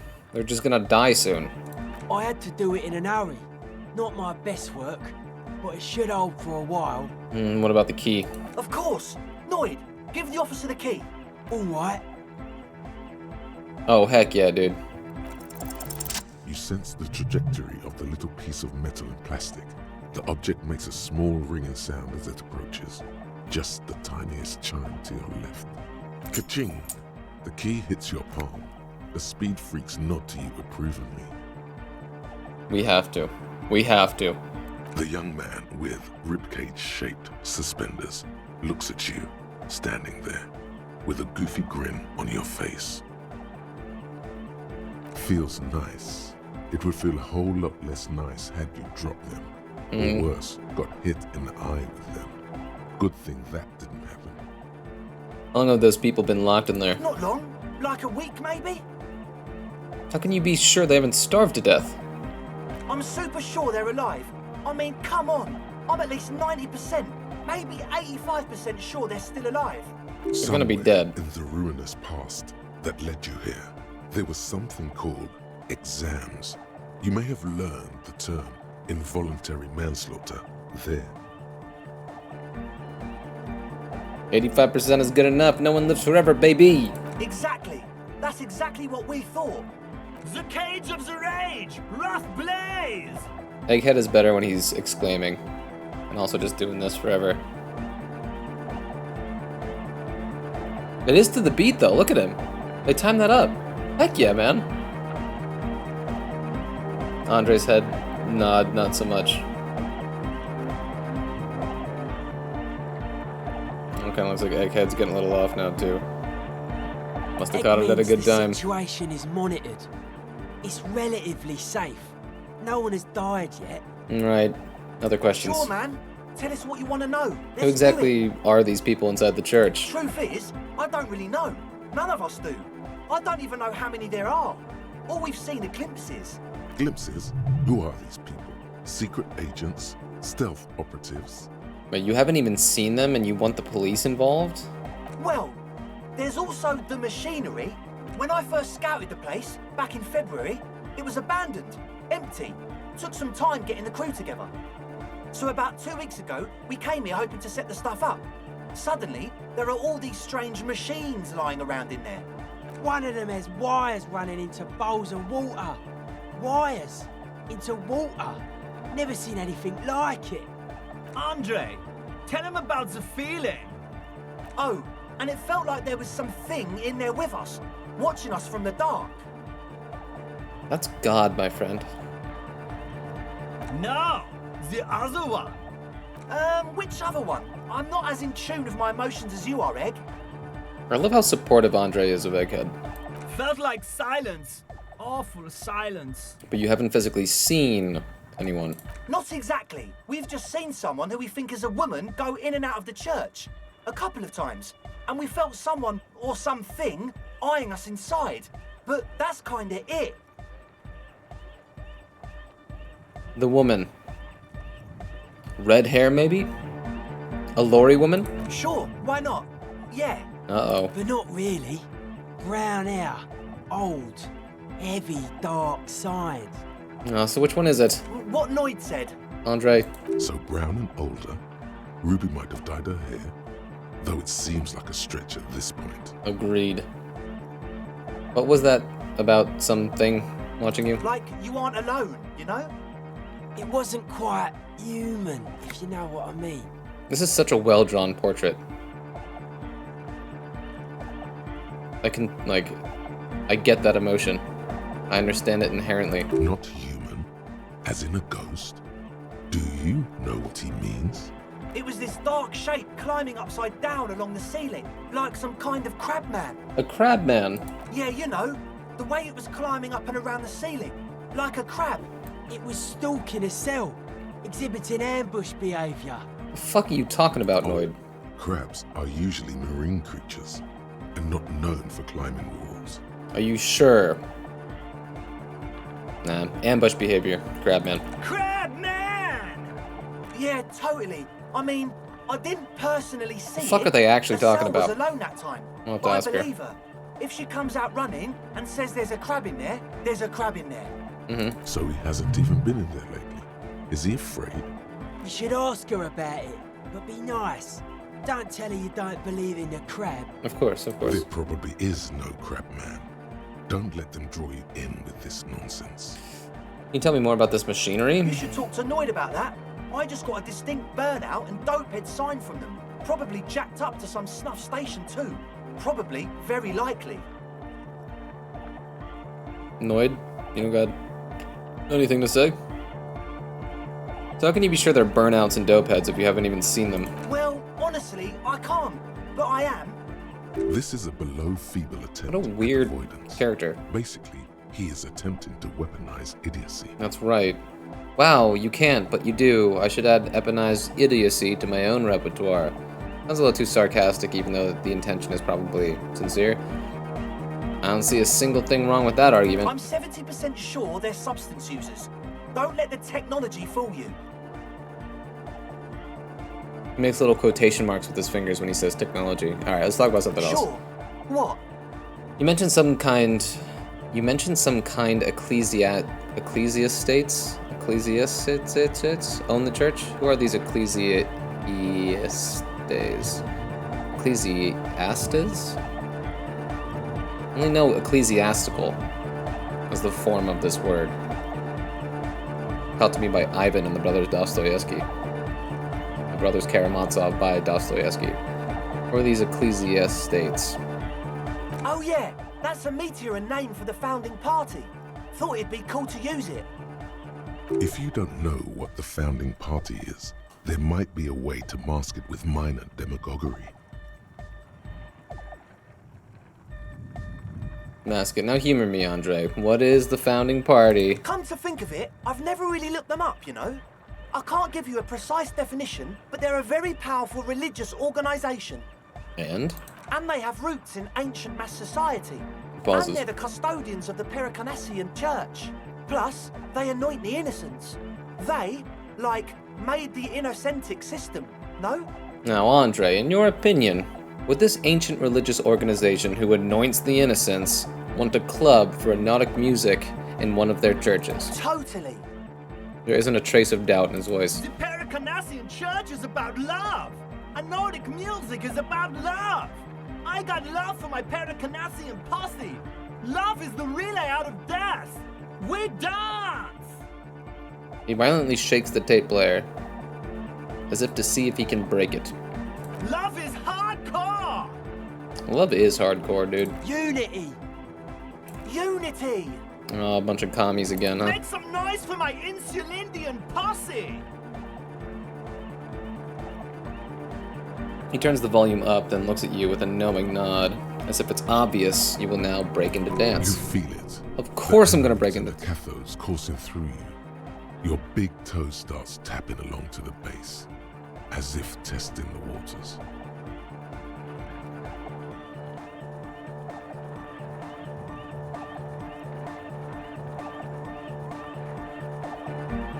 No words. Enjoy the beat. Feels good. Nice. I guess love can be pretty hardcore. Oh yeah, it can! He's coming around. You're getting it. I now understand it was lame of me to suggest otherwise. Anodic music is about love, and so is the Pericarnassian church. Yeah! Yako Kata! Yako Kata! Yako Kata. Fun as fuck to say. He seems ecstatic that you share his vision of Pericarnassianism. Pericarnassianism. Pericarnassianism. Pericarnassianism. Do it for the masses. Do it for the crew. Good name? His friend forms a fist with a screwdriver still in his hand, approvingly I so. didn't want to say it, but it was pretty lame of you to imply otherwise. Anyway, you got more questions? Thanks, The Andre. one with the large head is still looking at you, nodding his head, waiting for your body to start moving. You feel like you could go for a little disco when, or if they get this club going. You've got it in you. I wanted to ask you about this tent full of equipment. Yes. What? I see you've brought your own water. Yeah, Good to have, bitch to carry. When I first scouted the place, I did some reconnaissance. I'm not sure the church even is running water. And it's distilled, too. Oh. He doesn't know what to say. It's the one they sell at the fuel station. It's like he's lying to you, my liege. But he's slippery enough that there's nothing for you to grab hold of. I hate to tell you, but it reeks of sweat in here. It does, doesn't it? Told you we have a smell problem. He picks up a piece of telephone cord and inspects it. Wait, I also smell ether. Why? Ether? I don't smell ether. Do you, Noid? No. It's mixed with a peculiar chemical scent like laundry detergent. He sniffs the air, then shrugs. It doesn't take a forensic scientist to guess it's drug-related. They look and act like the kind of guys who've done their fair share.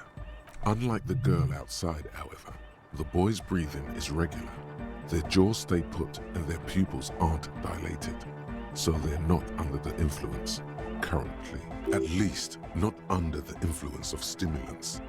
That doesn't rule out hallucinogens, benzos, some depressants. How do you know all this? What's with all the Nosafed? The what now? The Nosafed Ultra. You have a lot of it lying around. Oh, the old Ultra. He's like an actor, looking to the souffleur for his line. Souffleur?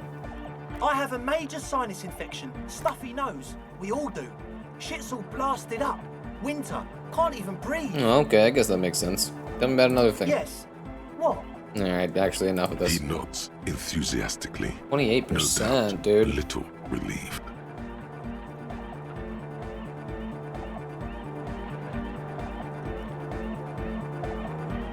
As always, we'll be right here, waiting patiently for the news. Yeah! You didn't say that at all. Alright, before we make that check, let's go investigate the church for sure.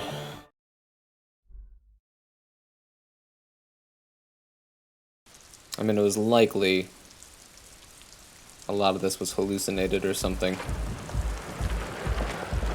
Crabman? Oh wait, no, I should ask her about the Crabman.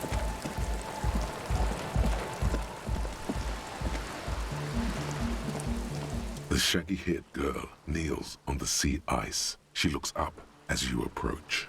So you talked to my associates, right? Are you going to help us? With the church, I mean. I'll help you, alright. Great.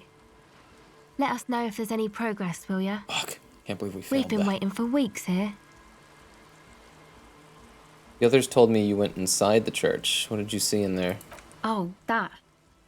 You're not going to believe me. There's no point in me telling you.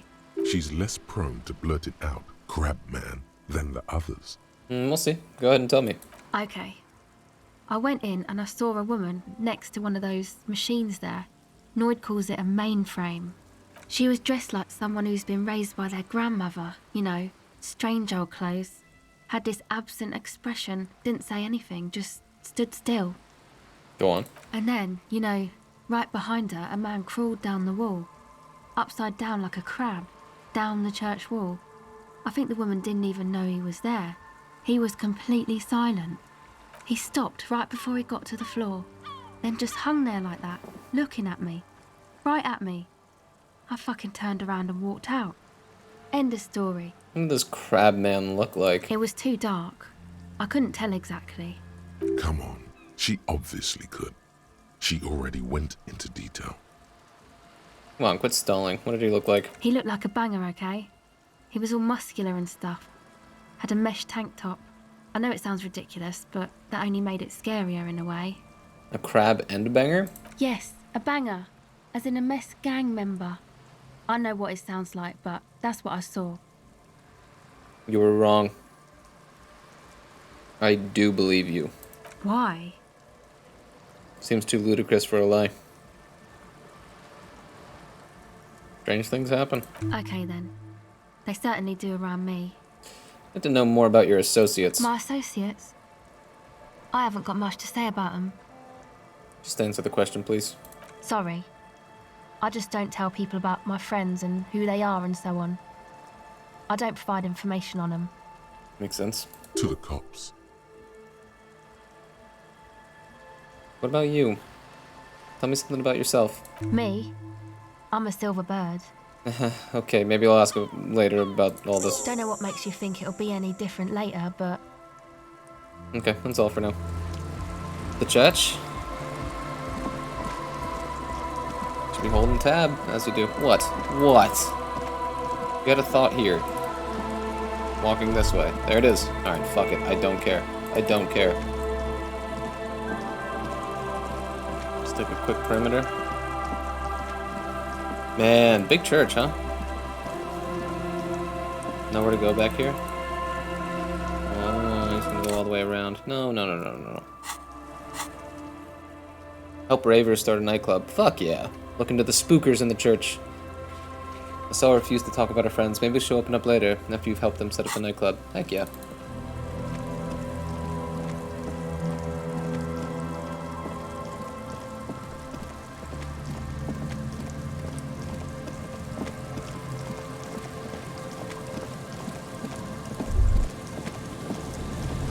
You feel the shadow of a very large building fall on you. You don't say. Dusty pews in the shadows. Many seem to be missing. An altar shrouded in dark. Or something like that. It's too dark to tell. Man, I miss my facial hair. The sign reads St. Brune, 1147.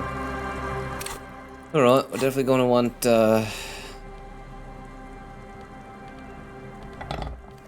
something like that. Maybe also an intimidating hat. Of course we want that on. Man. Did I neglect previously that there was another scroll of outfits? No, I don't care. Here you go. I look like I'm ready to party for any banger in here. Heavy wooden doors, more than twice your height, stand shut in front of you. The rectangular sea-worn ornamentation appears in stark contrast to the padlock, carelessly drilled into the wood.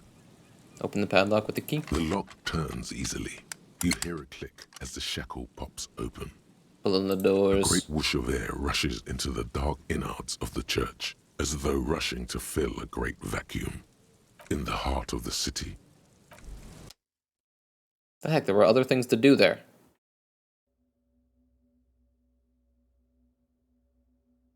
Whatever.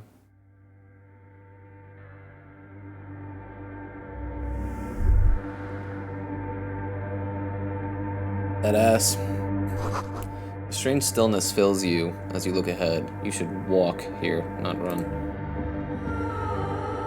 Oh, fuck. Alright, we're going under. This grotesque wooden figure looks half finished. Oh, hell yeah. More of the forked lighting pattern you saw outside. Bark beetles? No, it looks intentional. Some long forgotten style. What? Okay.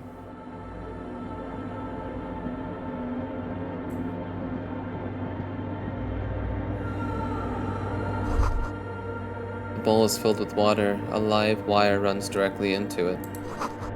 Do these wires work as contact microphones? And what a presence this room has. The blackboard is filled with complex equations. They look recent. Audio stuff?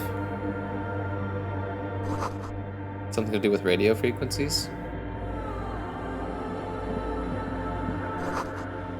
2 decks of reel-to-reel tapes spinning on empty. A portable Harman Wowshi tape recorder. Is it possible it's recording something? Someone's siphoning electrical current from outside into this antenna. A machine stands in the corner, watched over by the figures on the stained glass window. It's turned on and quivering with soft electricity. Another radio computer. Could it bear connection to the one in the doomed commercial area? That's what I was thinking. This is the Ream Prefect. Radio computer model number RC7024. Equipped with a Feld mainframe and a Ream-compatible interim printer. Step behind the machine. As you step closer, you notice fluorescent play and print buttons on the keyboard. A hatch connected to the central compartment is wide open. Look inside the compartment. Behind the hatch sits a cube-like crisscross of filaments, smoldering in the dark like fireflies. Silver tape on the side says, in black marker, log, February to March. Another filament memory. Press play to talk with the repeater. The speaker comes to life.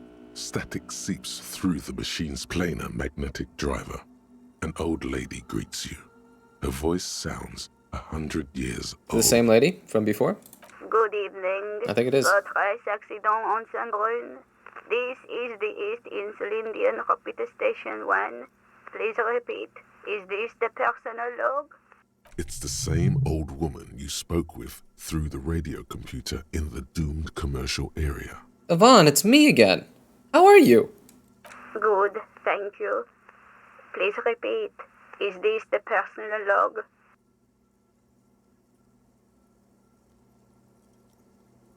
I looked inside the core, but the tape on the filament just said log, February to March. Good. Please repeat the password. Aw, password. I'm really bad at passwords. Can you give me a hint? No. A hint system is not part of the protocol for repeater stations. Is it my birthday? Still, no. This is the police. Better open this thing. I am contractually obliged to protect the privacy of the filament holder for stress accident. Without filing a warrant with Lintel, I cannot give you access to this filament. Now, can you please repeat the password? I don't know the password. Received. I will register this login attempt. Fortress Accident, is there anything else I can do for you today? Fortress Accident, like the one in the Doom commercial area? I have 2 machines registered to this company name in Martinez. One on Saint-Brun, the other on Rue de Saint-Ghislaine. Saint-Brun, that's the church. Rue de Saint-Ghislaine, the doomed commercial area. Bingo, baby. Anything else I can help you with? Thanks, but I'm finished with this call. Sleep well, Fortress Accident. She says as her voice disappears into a whirl of static. The machine's keyboard is still illuminated. Reveal nothing happened. Alright. Alright. Looks like there's some shit to look at around. Empathy kicks, bro. We use those for Kuno shit. $1.50. Let's check them out. Oh, when we got boots like this. No way. No way. What the fuck you going around for, bro? What the fuck you doing? A spider has spun its web around this wood-carved pillar. What about this?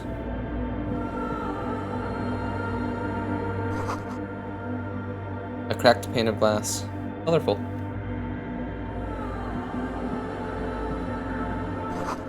Frost has drawn flowers in the glass, obscuring the view.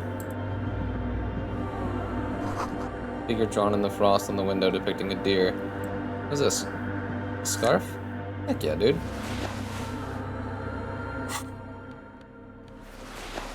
Nice, dude. As opposed to that dumb fucking necktie? What does this give us? Pain threshold. This huge red scarf is still dusty from lying in the church. A subtle red-on-red embroidery embellishes it with cocky roosters and mesque floral motives. This is orange, dude. Taste this. Mesque Banger's red broge. Broges? These dapper snakeskin shoes have an almost invisible white-on-white flower motif sewn on the tongue. The toe caps are still dusty from lying in the church. Okay. Okay. What? Okay. We go deeper in. Look for a crabman. In white, silver, and apricot There fields, she is. the young mother of humanism stands above you. A crack runs across her body. She is impossibly tall, oval-faced and sad. A dark and radiant majesty. This is her innocence, Dolores Day. Cradled in her arms are a pair of glowing lungs, clearly visible from underneath her flowing dress.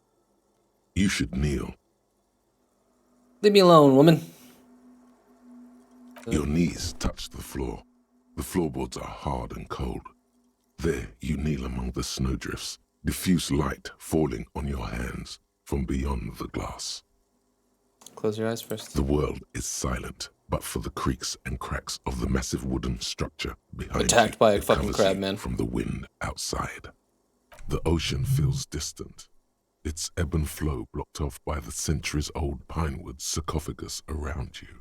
Open your eyes. The woman looks down at you kneeling.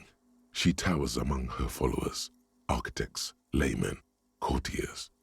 There is a sad smile on her lips and a glint in her green-blue eye of what? Compassion? Remorse? She acknowledges the passing of someone who is still alive. You.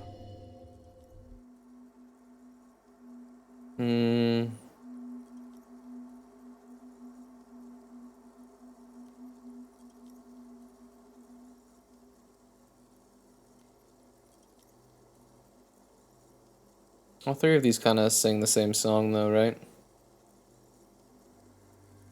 Compassion for the fallen, remorse that they've fallen, and then mourning that they also have fallen. I don't think it matters. As that soft word passes through your mind, you rise into the apricot-colored light of the window.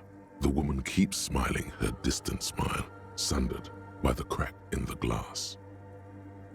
I'll be able to make both of these. Despite the damage you've done to yourself, the title appears lodged in your hippocampus. This is Her Innocence Dolores Day, the innocence of humanism, internationalism, and the welfare state. Perhaps the most famous human being ever to have lived. No amount of Commodore Red can wipe her sad smile from your brain thing. It has survived the deluge and haunts you still, and will haunt you forever, as it haunts all men. Wait, what exactly is an innocence? I've heard of the system. The highest category of historic individual, an embodiment of the world spirit. A tyrant?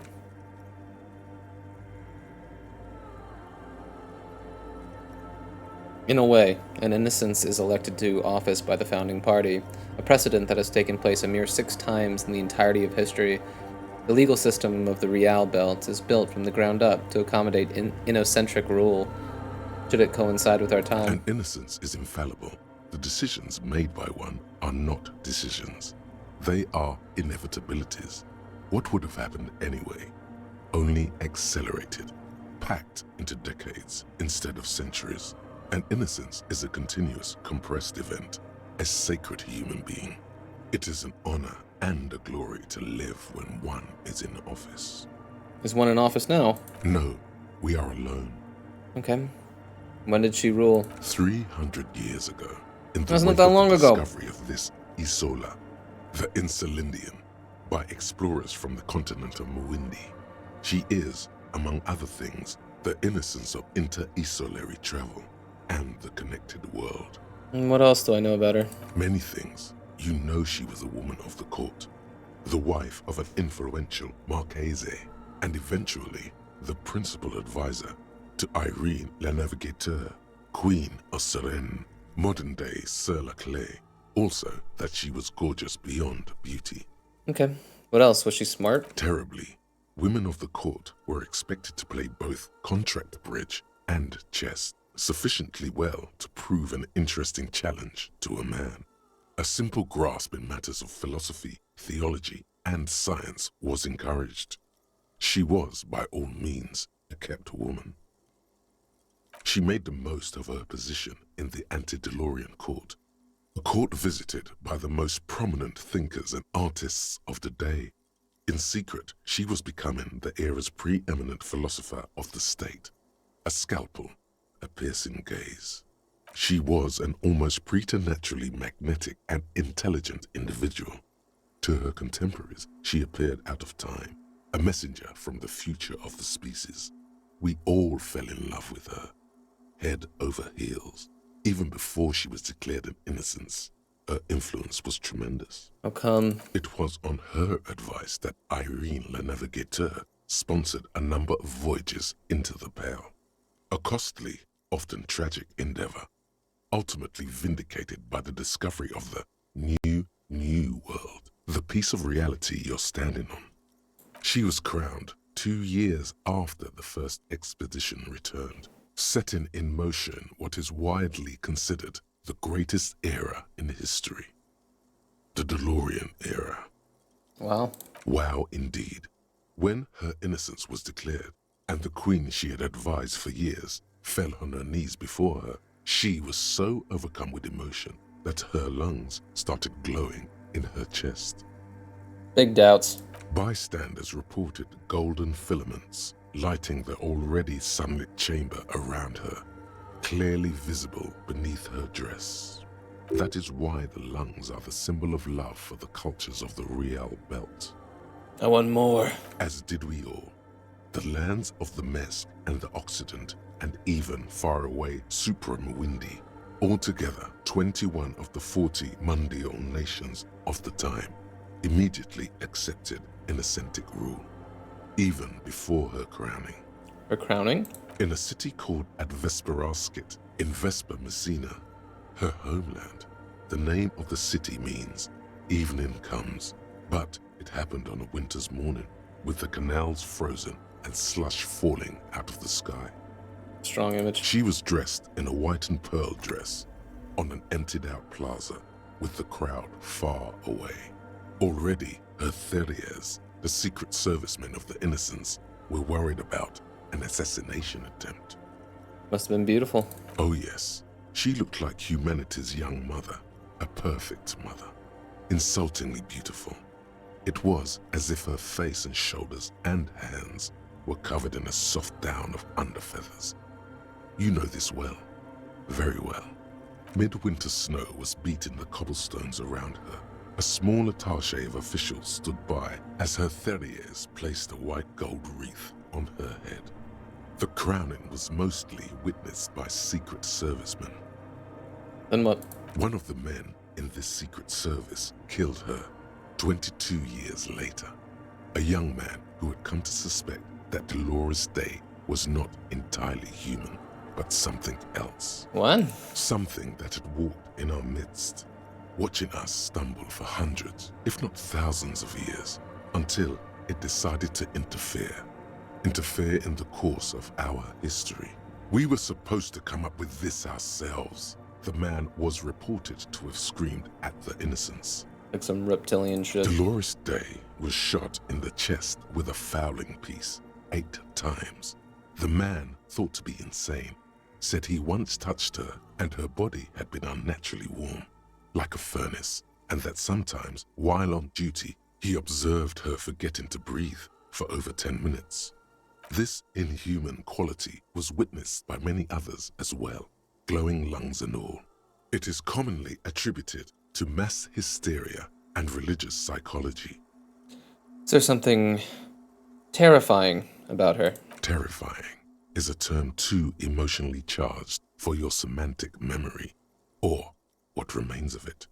But although she's often considered to be the greatest human being to ever live, there was something ominous about Dolores Day, constantly surrounded by her Theriers. She was the most socially secluded and least self-aware of all the Innocences. Some modern thinkers would consider her a war criminal for the campaigns she waged against the Mesk state. And then there were the resettlement programs. What happened? The Mesk state tried to detach itself from Innocentic rule. Parts of the world were experiencing whiplash from accelerating into secularism. Her mandatory education programs and mass resettlement of upstream Marguerite were problematic as well. Dissenters were suppressed by a military force she called the Army of Humanity, suggesting those who fight against it are not part of humanity. She adored chess, yes, but also military war games. Dolores Day often holds a tiny tin soldier between her index finger and thumb. In icons such as this, she was also blonde, the blondest woman you have ever seen, with green eyes the color of the Pacific, mare interregnum. Little is known of her Marchese husband. It's as if he vanished from history after completing his role, which was to introduce Dolores Day to court. In conclusion, yes, there is something lonely, paranoid, and even terrifying that people seldom mention, but feel when they think of her. This subtle terror is part of her iconography. The hell with this. But she was not hell. She is the opposite of that. The wind of paradise, stripping away the covers from the hearts of men. There you stand, below her once more, with your hands on your side, momentarily at a loss as what to do with yourself. Let's get equipped for visual calculus. I honestly didn't like that very much. It was really hard to grasp onto, and I also found it just like consistently strange that Harry had all of that information. Like that would have been way, I mean, he certainly could have, and likely did. I would have rather had that conversation with either a skeptic or a believer, you know, and actually had that played out as an exchange. It would have felt a little more real as opposed to just this info dump talking about elements of a world we will never see or interact with in any meaningful way. And I'm also like kind of sick of, in pieces of fiction, when they world build their messianic figure as just like this perfect entity. It's kind of boring. You know, I mean, they mentioned obviously people viewing her as like a warmonger and stuff at the end there, but that kind of goes with the territory as well. Like just this idea that all messiahs necessarily are these great, perfect, intelligent, smart, beautiful, just like they are exemplary human beings for a reason, but there are so many more interesting takes on exemplary like human beings. Like I like so much how like in the Buddha story, he was like this rich prince who just like fucked and drank all day for most of his life. I think that's awesome. Like it gives the messianic figure like context for the reason to do good things in the world. You know, as opposed to just being like, yeah, they're naturally so smart, yeah, they're naturally so beautiful. It's like, okay, boring. Like they rolled well in RNG in the genetic lottery, fucking dope. You know, it's just a little uninteresting to me. Obviously the imagery is very beautiful. And it's obvious why you would direct religious veneration towards such an individual, so I do feel obviously at peace by the concept, and understand like if I found myself in this position, I would kneel down myself. But come on. How interesting to have like a messianic figure who's like unpredictable, you know, isn't smart or isn't beautiful. It's more fun to me. I'll be right back. Get dressed. Alright. What is it? What is it? Visual calculus? Okay.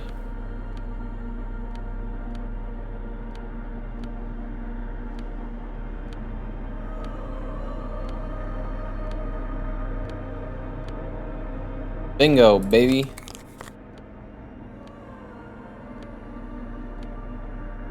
-1. +2. +1.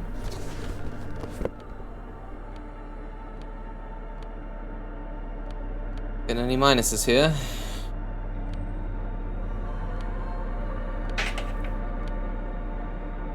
Pretty good to me.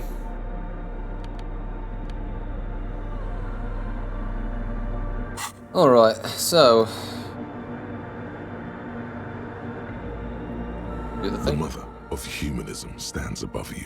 Oppression, the shards glimmer in the dark. What is going on tonight? You see little pearls of light. What is happening tonight? Crack that splits the female figure. What god did I piss Something off? is written there. Remains of broken letters lined. I guess Dolores Day. What it said, you do not know. Run away. Leave. How important do we think this fucking check is? What skill points do we have? 2. Man, it sucks to lose a fucking 57, huh?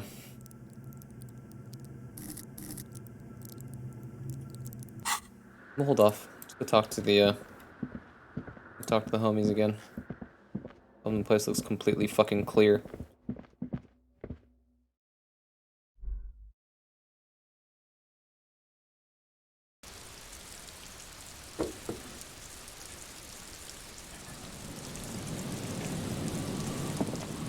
Over here.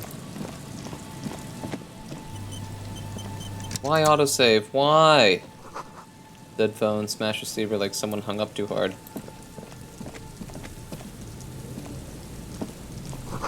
Someone must have worked hard to smash the plastic dome.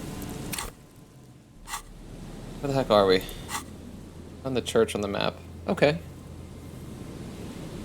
So I guess this direction should be the, fucking pier and Ferris wheel and shit. Let's poke our heads around a little bit, huh? Anything over here?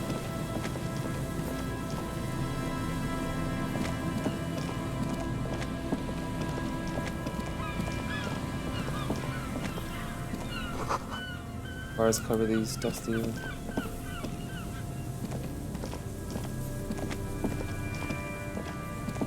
Held electrical? Another power box that charges nothing now. It's empty. Oh, there's a homie back there. You see a once bright mural towering above you. The signage has peeled off over the years, but you can still make out Feld Electrical R&D. A slogan used to intertwine with the loops a long time ago. Now, only a shadow of peeled letters remains. It says, "Tomorrow is just a whisper away." Tomorrow's just a whisper away. The wind whispers and whispers. Step closer. Above the mural, a collapsed roof, broken windows set in walls that are cracking and will soon also fall, and the coastal breeze rustling and sighing in the remains of the edifice. There's something in the wind. Sometimes the only way to go forward is to fail first. Oh, I feel like I know this place. Indeed. Somehow you knew it was here. An urban ruin, gutted by looters that once used to consume money and dispense warmth and light. What is this building? The long, abandoned industrial building towers above you, in silence. Could she be in there? You try to peer in, but there are no windows on this side. Only the disinterested whistle of the wind. Heard. Why would I assume she's in here? The remaining windows rattle from a strong gust of wind. They're covered in a thick layer of grime. They must have been like this for 40 years. Try to see inside. Dripping water falls from a high place. All you can see is the shadow of a collapsing staircase. Man, how good is this perception portrait? All of the different elements of the world flooding into you. There's rust and corrosion on the bars. They're foaming with it. And a small layer of white salt from the sea. Where's this lead? The right obviously leads back to the church. Is this where me and Kim went that one time? Yesterday, I guess? I think it is. I failed a visual calculus thing over here. Yeah. This here. Okay, cool. Can we talk to this homie real quick? Huh?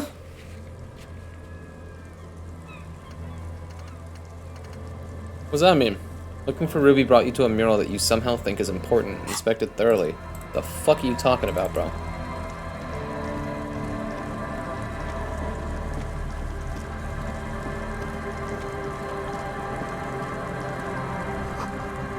Tiny cage is carefully constructed. Oh!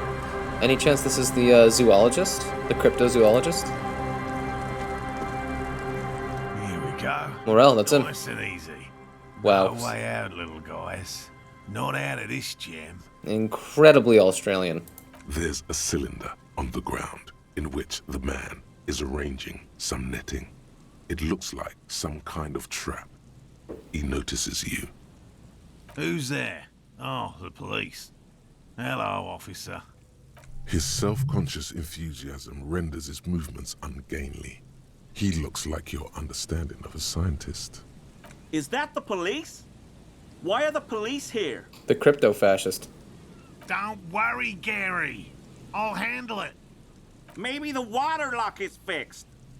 We were supposed to go back to Martinez a couple of days ago, but that damn water lock is broken. Yeah, that was me. I broke the water lock with my motor carriage, but it's fixed now. You can go back. You broke the water lock with a motor carriage? There was a billboard in the canal. Not a vehicle. It said Samaran Butter. I guess you're right. It was really the sign's fault. Anyway, you can go back now. Did he say we can go back now? Yes, Gary. We can go soon. Yes, Gary. Hope you haven't been littering here. This is unspoiled wilderness. Are you doing some kind of science here? You look like a science person. You're not trying to hide a dead body, are you? I've been seeing a lot of dead bodies. No, officer. You've got the wrong person. I deal with living organisms. I'm Morel, a cryptozoologist. I'm out here looking for a rare insect called the Insulindian phasmid. I'd shake your hand, but, He displays his gloved hands, which are glistening with silt and sewage. The way he said the word, phasmid, made it sound full of mystery. This is a very special word for him indeed. I'm looking for a suspect. Have you seen a woman with red hair who seemed to be on the run? I'm afraid not, officer. I've been busy digging around in the reeds for days, looking for signs of insect activity. I'm less interested in mammalian concerns, to be perfectly honest. Okay, well tell me about this phasmid you're looking for.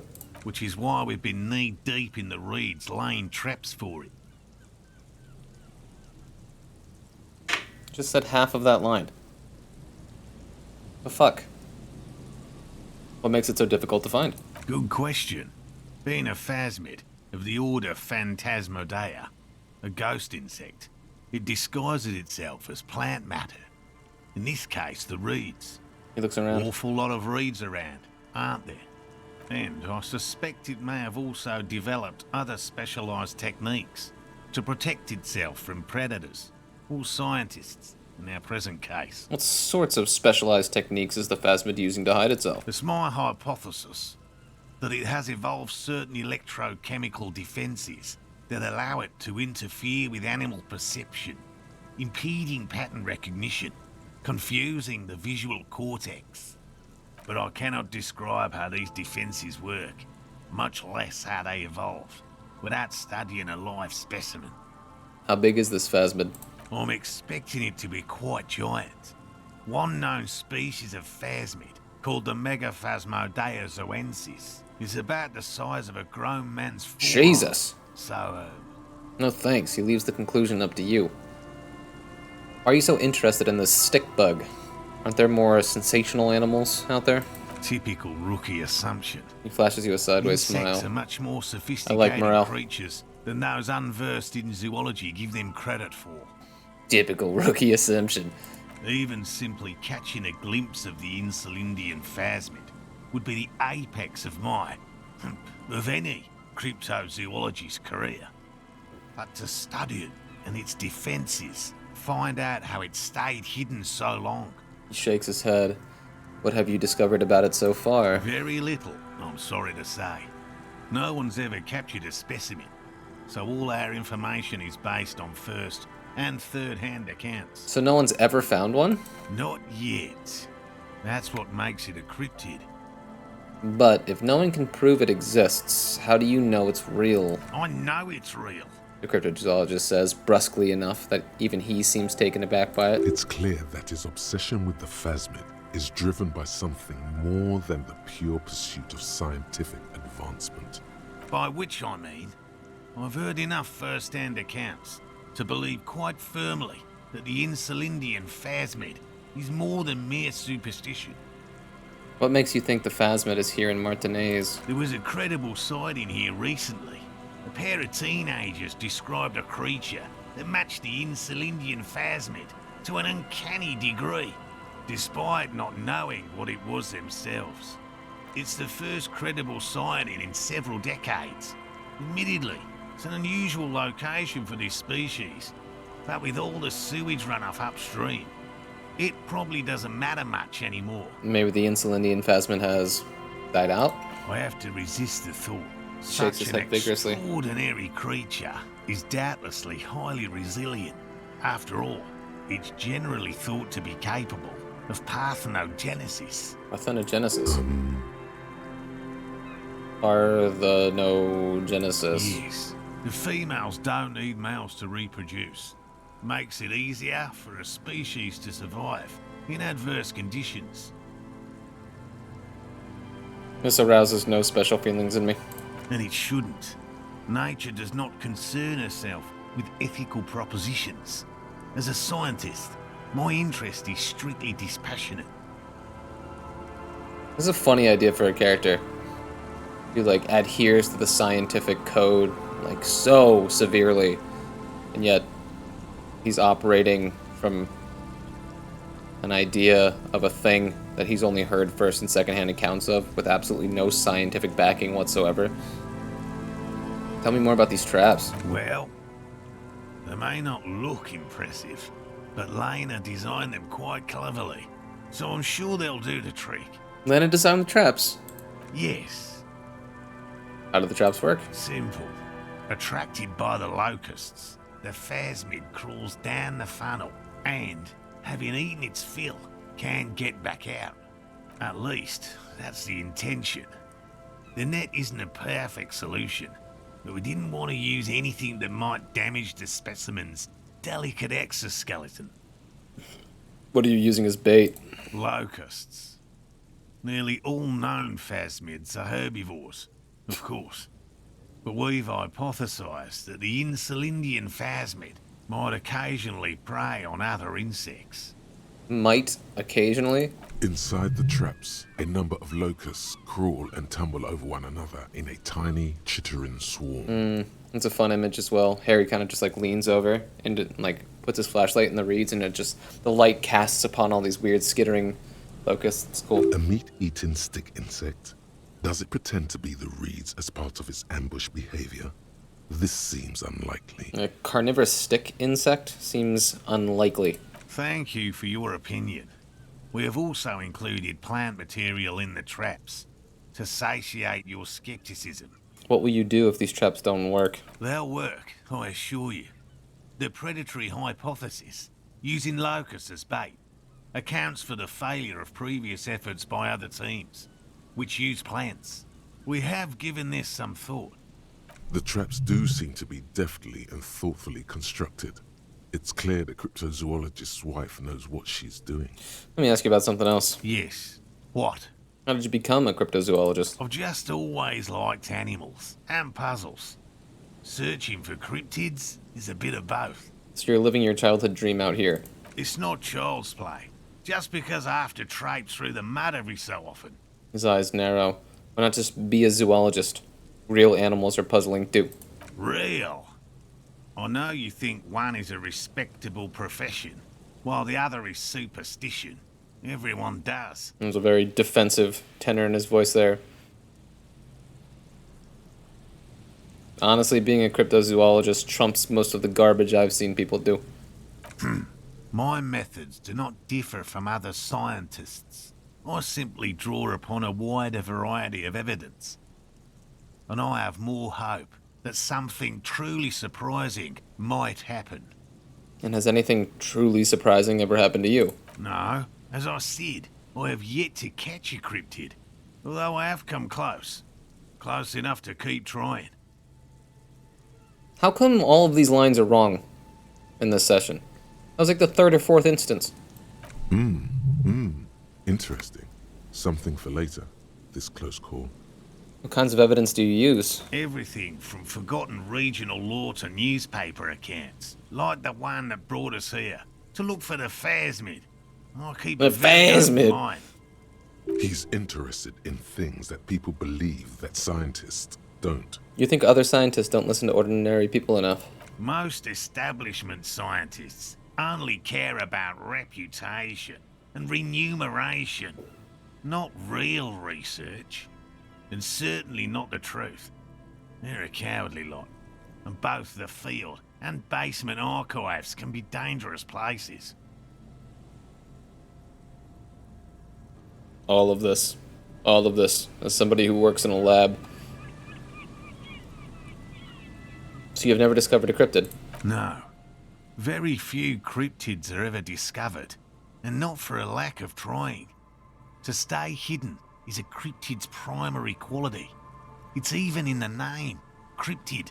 How many cryptids have been found? Of the list of cryptids kept by the Cryptozoological Society of Chemney, which CSOC, is of course. 4,082 items long, about 2,000 have been confirmed as hoaxes. 50% is pretty good, though. 2 are categorized as confirmed Oh. discoveries.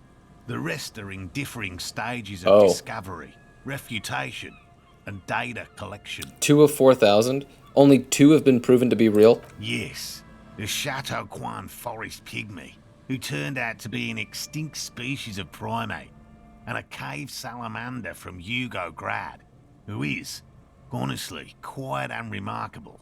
It's in a zoo somewhere.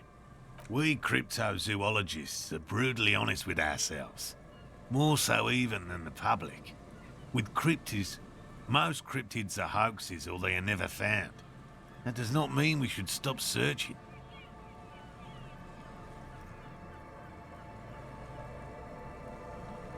Two is very funny. Then the Insulindian phasmid will be the third. Indeed. Indeed. If our expedition is successful, every paper in the world will report on it. From Revachol to Dushantu. It will be a zoological miracle. He has clearly done his math on this. There is no surprising him or swaying his opinion. Well, thanks for explaining that. Now about something else. Let's talk about specific cryptids. All right. What cryptids precisely? Oh, I We're miss usually Kim discussing Kitsuragi. these things with specialists. That just washed through me like a fucking drug. We gotta go to bed. We would have to discuss. He wants to say, but decides against it. Which cryptid did you almost catch? You said before that you almost caught one. A willow person. It's a long story. One non-specialist would find rather dull. Willow people? Not at all. What are willow people? They're not people, really. Some argue they aren't really animals, as they seem to have evolved directly from trees. He says it in a self-explanatory, everyday manner. They're very, very thin, almost flat in fact, and can camouflage themselves easily, wrapping themselves around trees and blending in with the tree bark. In that way, they're not too dissimilar from the phasmid we're looking for The here. phasmid. Why does he do that? It's incredible. The phasmid. Wait, so I may have seen these willow people without knowing it? You probably have. How did you almost catch a willow person? Gary and I painted an entire grove's worth of trees in slow-drying paints.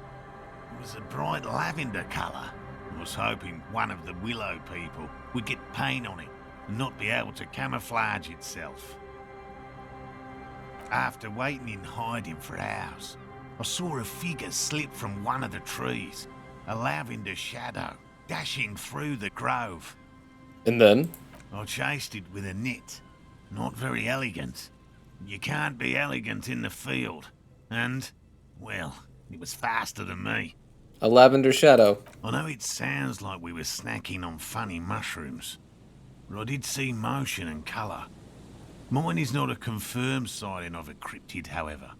Much goes into verifying these things, and my account comes short of a few standards. He makes it a real point here to sound falsifiable. Just tell me about a cool cryptid.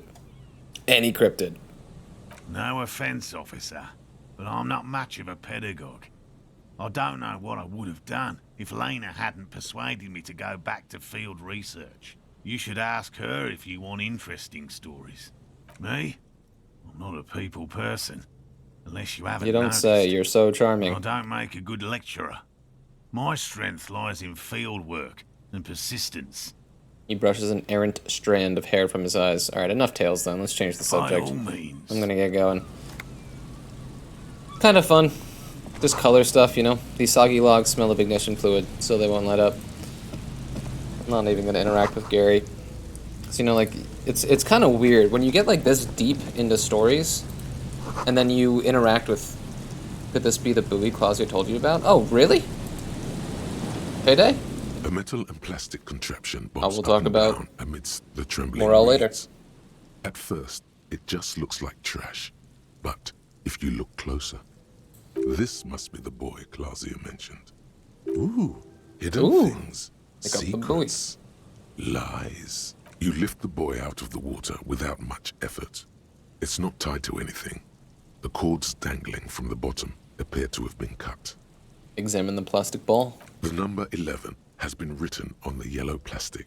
It hasn't been in the water for very long, but it's already discolored and slimy with silt. A latch holds it close, but only just barely. The brittle metal of the latch has cracked.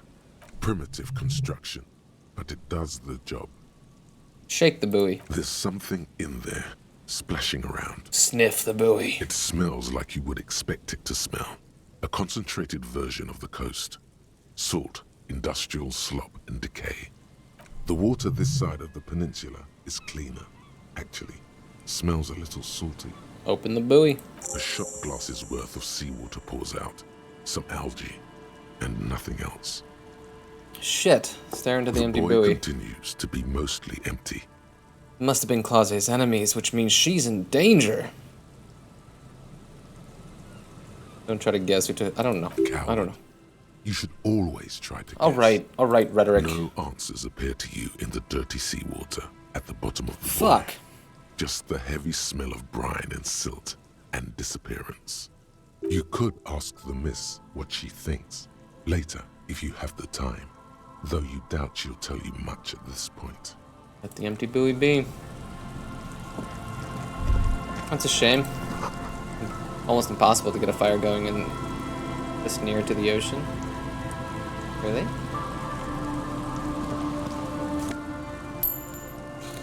Yeah, so as I was saying, I think Morel's great. I think he's a great character. I think he's fully realized. Just when you get this late into like these types of stories, and when there isn't something that is directly related to what it is that you're doing, and like all of the previous 30 hours have been building towards, and you just get another thing, it kind of just feels like you're just wasting your time a little bit. Like, I enjoyed the anecdotes for sure. I think they're well written and super fun. More fun earlier in a playthrough, you know? Like, necessarily so. Can I check this?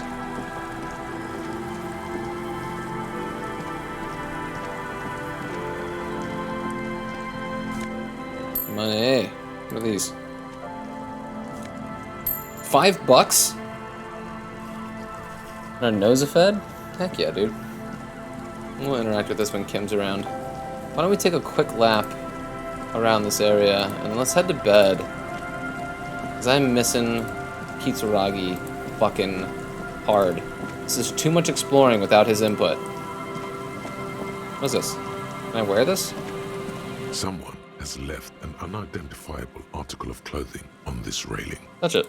The cloth, if you can still call it that, makes a soft crunching sound as you thrust your finger into it. Take a closer look. It's streaked with dried seagull shit and tangled with pieces of seaweed. Heck yeah. A dangling arm suggests that there might be a jacket beneath the crust of filth.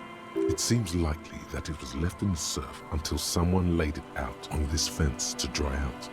Unfortunately, that just seems to have stiffened it into a shapeless mass. And I can't take it, is what you're saying? Wild.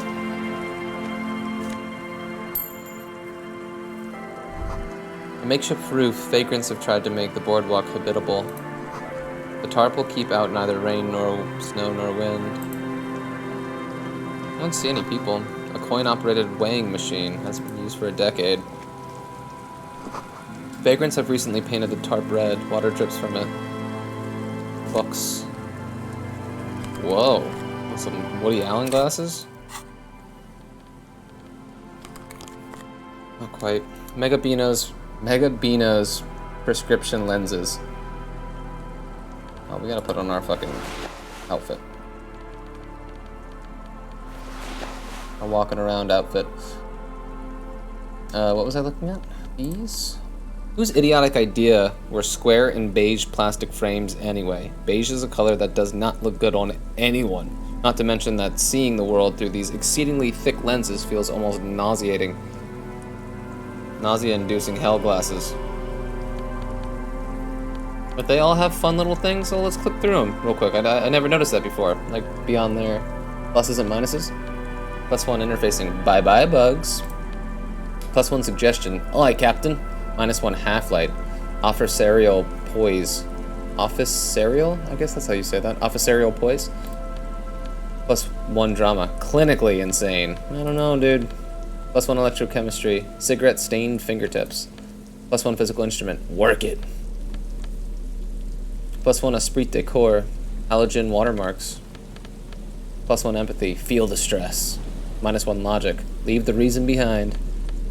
Jamrock biker cop sunnies. Okay. Orange bum hat. +1 reaction speed. Feeling twitchy. -1 rhetoric. Bum brain. Makes sense. +1 encyclopedia. Book smart. Sure. +1 drama. Become the dragon. +1 electrochemistry. Become an addict in a strange bathing robe. +1 logic. Good with numbers. +1 composure. Awesome watchtower heals. -1 savoir-faire. Feels ridiculously high. -1 savoir-faire. Tight around the thighs. +1 electrochemistry. Tight around the crotch. +1 conceptualization. A real statement to wear. -1 suggestion. Unsavory odor. +1 logic. Balancing the books. -1 authority. Filthy boho. Probably a narcomaniac. Heck yeah. +1 savoir-faire. Dazzling reflexes. -1 visual calculus. The mirror lies. +2 logic. Ultimate peak focus. -1 perception. Eyes on the road. RCM commander's jacket. +1 esprit de corps. United in black. +1 visual calculus. Sharp eye. +1 to kingdom of conscience. Moralist pants. +1 logic. Checkmate. +1 empathy in someone else's shoes. +1 inland empire. Vivid imagination. Neat office shades. +1 visual calculus. Eye of the reckoner. -1 drama. A bit dry. Those are cute. Alright. What is this? Is this the weighing machine? No, it's a... Oh, postcard. Cool. Nice. I haven't got one of those in a while. Wait, what is this? Oh, a white envelope with a stamp attached to the upper right corner, handed to you by Everett Clare. Inside are some legal documents with 2 names printed on them, Isabel Sadie and Lillian Carter. Lillian is signed. The other signature is still required. Let's see what this means. Take the legal documents out of the envelope. Oh, heck yeah. A 12 to 40 month construction period and the zoning plan in the addendum. If we fail this, I swear to God. Lillian's signature and an empty line waiting for a signee. Look at the zoning plan. The youth center cuts into the ocean like the bow of some great modern ship. Apparently, it's going to cover most, if not all, of the street and the square between the existing houses. It's 3 stories tall. But how do you spell story? Not like book stories? Some European thing. Gotta find a loophole in the deal. Come on, baby. There is no loophole. Thank God. The simple truth is, the current residents are going to lose their street access, and for the next 12 to 40 months, their lives will be dominated by constant construction noise right next door. Wait, what are the ramifications of this? Once the construction starts, it will probably take a few months, a year maybe, for even the most stubborn occupants to get tired of living like this. After that, they'll sell their property for cheap and move out. Well, this is terrible. Poor people. Can I do something? Well, you could trick Everard. Get someone random to sign the document. Ooh. By the time the union boss finds out, your business here will be already concluded. Dude. Yes, we're doing that. We're absolutely doing that. I wonder who... Random, though. Maybe one of the drunks? Postcard. Corion 33. This one has hell written on its back. It could not be further from the truth. It's the boom years, and Coron, the nicest district in Revachol West, is enjoying a sun-drenched day. Tall and handsome buildings rise from the riverside, steel, iron, and yellow limestone with cloud shadows sliding on the facades. Hey, when the brain naturally triggers a weird accent, you just gotta do it. You gotta run with it. Don't fight against what your brain wants. Well, actually, fight against it 98% of the time. But in benign circumstances, like a stupid accent, go ahead. A big wine canister. It's open and empty. Oh, there's a fucking person here. The smell. It's awful and familiar. Hold on, that is awful. It doesn't help. You can still smell it. What is it? Don't you recognize it? That hideous pungency. That faintly cloying sweetness. Only death smells. But is this like person dead? Something cold wakes in the pit of your stomach. Fear. Maybe he'll sign my document. Dead guy. It is death. It must be. Oh, god damn it. A sense of dread washes over you as you look ahead. Fuck. Fuck.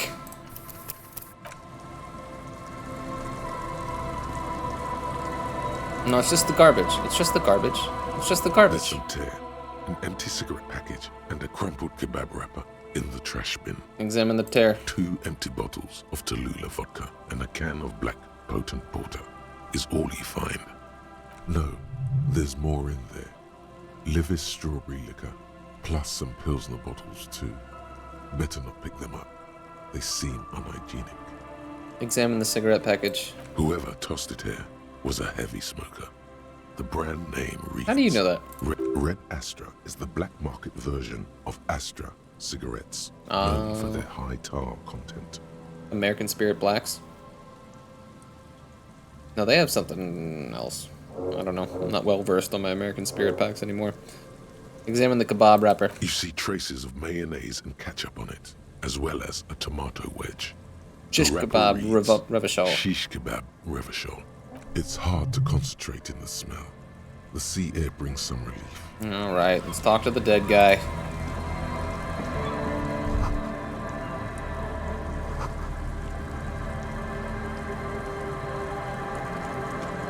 A man lies on the boardwalk. His limbs Look at that portrait, yo. At an unnatural angle. Right next to him is an empty bottle of spirits. In his cramped hand, a chewing gum wrapper.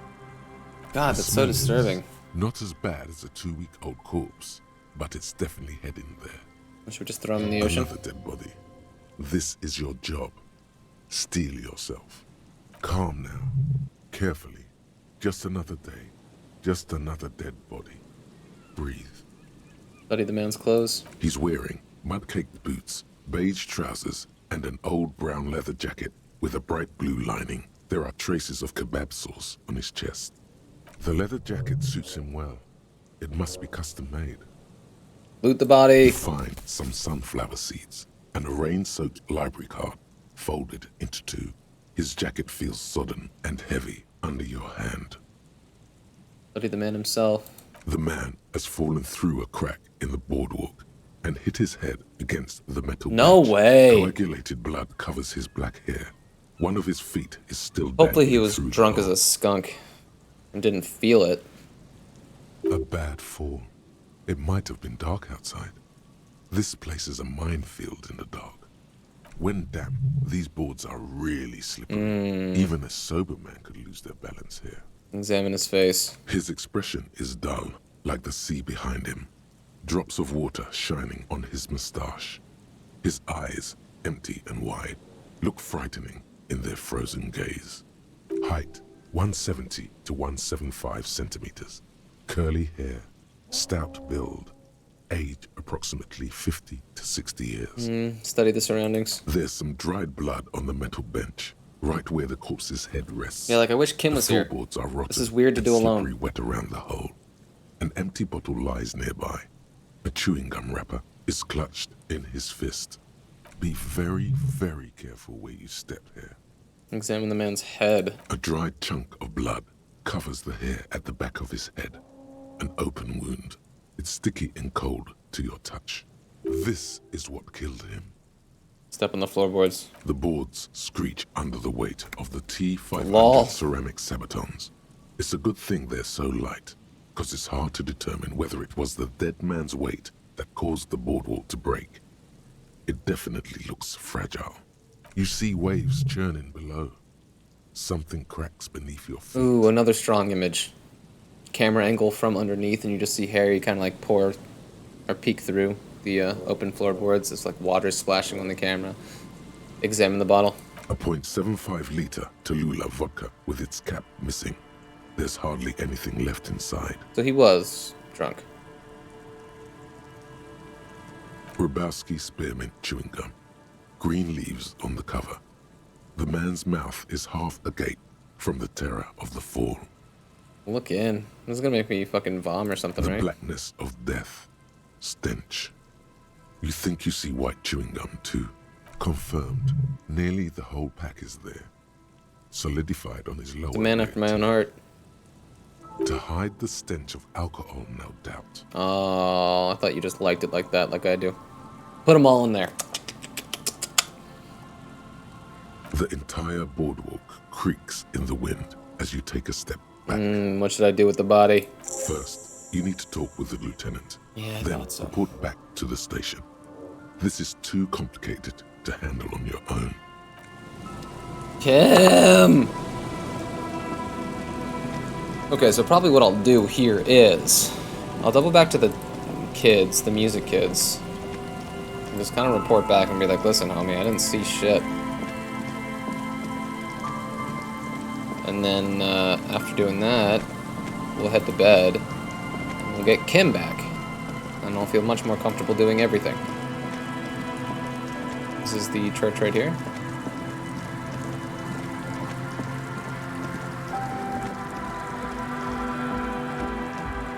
Alright, listen here, crew.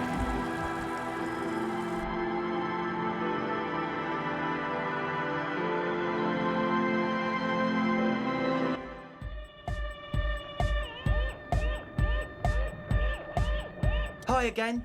So, how are things going?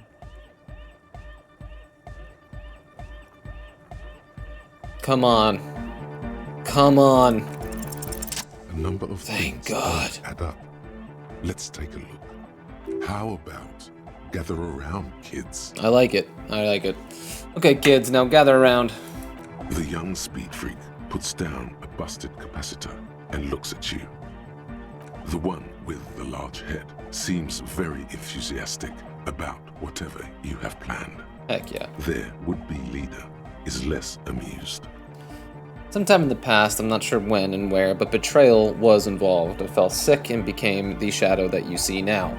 But before that, I have reason to believe I was a police detective. But you still are. Thank you for your kind words, but everyone in here sees I'm a disgrace to the uniform. What happened? Disco happened, I've man. been trying to say we need the next step in dance music to happen fast. Shut it. What? I have. I've said that. Now, obviously, that might as well have been 1,000 years ago, but there's still some detective left in me. The young speed freak is silent. He senses something is wrong. Your girl is still as high as a kite out there. It must have been hard for you boys to keep sober for this meeting. We don't need drugs to be hardcore. Shut the fuck up, Egg. Maybe not today, Egg, but you need drugs to get through the days when you're not expecting me. Climb down from the equestrian monument, cop man. Consciousness is new to the universe. We all have our ways to ease the shock. I know, I wouldn't be as hardcore without drugs. He doesn't know... He doesn't knows how to comment? He doesn't knows how to comment on what you just said. Dude, it's been like the session of little errors. So does Estelle need drugs more than you? We know she has a problem, man. We're working on it. She didn't exactly have a smooth adolescence. Underneath, he is furious she ruined it for them. This means trouble for their female friend. Bottom line is I know. What exactly is it you know? This isn't the makings of a club, it's a tent full of laboratory equipment for manufacturing drugs. I have no idea how you arrived at that conclusion, but it's wrong. Look, we even have speakers. One speaker. They have one speaker. Where is his friend? Did he lose his friend? What do you mean, friend? The other speaker. You only have one. It's a one-speaker system. It's monodynamic. You wouldn't know the first thing about sound reproduction in anodic music. Other speaker. This may be the brain damage talking, but you've definitely never heard of monodynamic or one-speaker systems. You have no headphones. Wouldn't Estelle need her headphones to spin tape? What do you know about spinning tape? Nothing. Listen, I know you pawn them, likely for lab equipment and drug ingredients. I'm sorry, but there is no lab equipment and no drug ingredients. The distilled water, cornerstone of a clean lab. And of all cellular-based life, what's your point, Lawbringer? The ether in the air, a useful solvent. Good for getting acting agent out of a solution. Make up your mind. First it's the sweat, then it's the ether. He smiles nervously. There's no need for me to pile on anymore, is there? No shit. In short, you tried to use a police detective to set up a drug lab. That's... Come on, that's... Preposterous? I meant to say, not true. So what are we going to do with you? What do you mean, do? There's resignation in his voice. He's almost ready to drop the act. It wouldn't take a lot of pushing.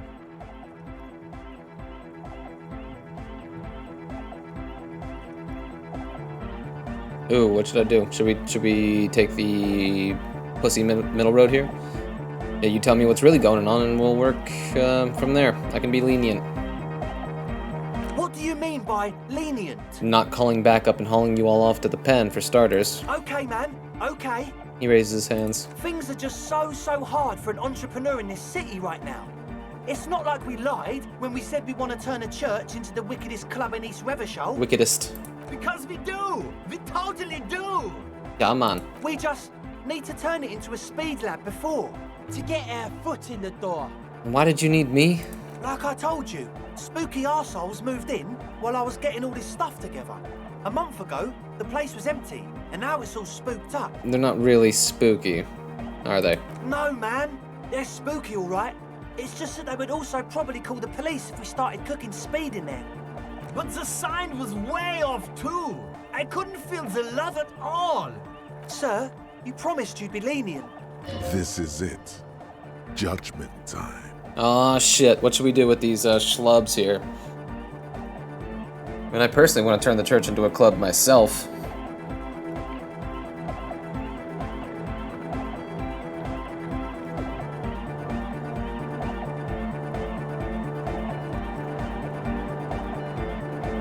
Let's just do the club. Let's just do the club. Let's just do the club. Oh, the speed might be fun, though. No, let's just do the club. Let's just do the club. Alright, let's do this clean. No speed lab. Just a club for hypnotic music. Yeah! The young man's smile widens to inhuman proportions. His teeth beam in the floodlight. I knew it. The would-be leader drops his spiked head between his knees. It's impossible now. No, Andre, it's harder now. This hard cop has come to show us how much the fish is, and the fish is always so much more. Jesus we Christ. all know there was never going to be a club for hypnotic music with the Speed Lab. Now it has a fighting chance. What's this about a fish? There needs to be a club for hypnotic music in there. Needs to. Everyone hates each other. Everybody hates it here. It's all just drugs and we're slaves and I can't. We are running out of time. We need a win, Andre. He looks at you. I promise this will be a win. We won't cook speed in there. We'll do it clean. We'll do it true. We'll do it sober and real and beautiful. This will be a victory for the light. Alright, let's call this incident crime prevention. I have my eyes on you. Okay, we'll try to do it without the drugs. He raises his head from between his knees. We'll do a straight club up in there, spinning the maddest reels, and nothing but, I swear to God. Okay, Egg? From here on, it'll be straight all the way. Anyway, about the church, I checked it out. And? What happened? Nothing. I just walked around a bit. There was no one inside. But you did see the machines, right? And the spooky water basins set up in the ritualistic circle in the middle of the church. I tell you, they're in there. You just have to give it another go. Whatever, dude. As That's it for always, now. We'll be right here, waiting patiently for the news. Yeah! I'm now regretting a little bit not having the speed lab in there. I kind of want the speed lab in there. So I think we probably have to make that visual calculus check in order to carry forward with that.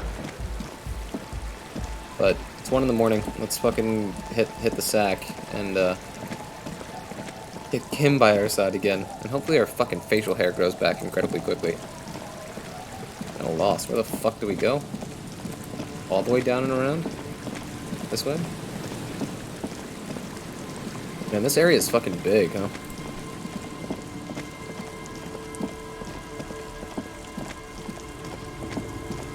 Alright. Wait. Try to get one of the drunks to sign the thing on Isabel's behalf. Maybe Joyce will do it. Tequila Sunset. Have you seen a red-haired woman named Ruby around here lately? Can't really remember seeing any women after losing my keys. He really has no idea who this Ruby is, sire. Could you and your pals sign this document? What's it about? He waves his hand apathetically. I'll let my hand address the situation. Maybe you've heard. I used to be a very successful businessman. I've signed more than a few lease forms or whatever the fuck they were. He looks around. Anyone's got a pen? The pro's gonna do it. I have this blue oblong pen. All right. He grabs the pen and paper from your hands and, very carefully, scribbles on the dotted line next to Lillian Carter. Idiot Doom Spiral. Can I have the pen back too? Don't know if I've mentioned it, but I used to be a businessman. And as a businessman, I am going to keep the pen. For my trouble. Kim's not gonna like that. That was his pen. No, that was my favorite thing of all the things you have. I'm fucking out here agreeing with you, interfacing. Pen for.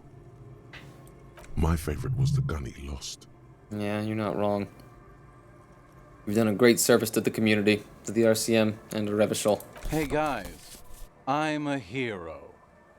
Hands you the envelope and waves his hand erratically at all his companions. Hell yes! The red-nosed drunk brings his hand up to his head for a salute. The incapacitated drunk lay there snoring like an ancient rusting tractor.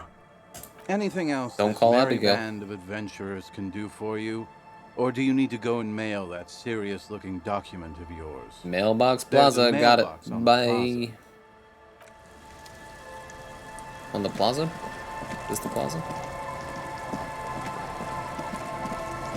What is this blue thing in here? What is this? What the heck is this? Fuck yeah, dude.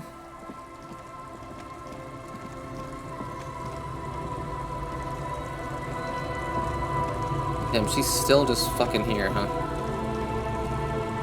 Did I fail a check or something like that?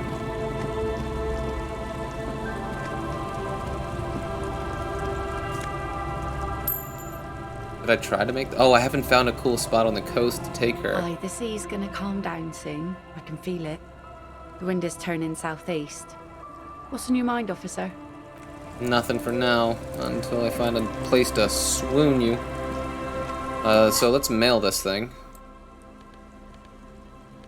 Oh yeah.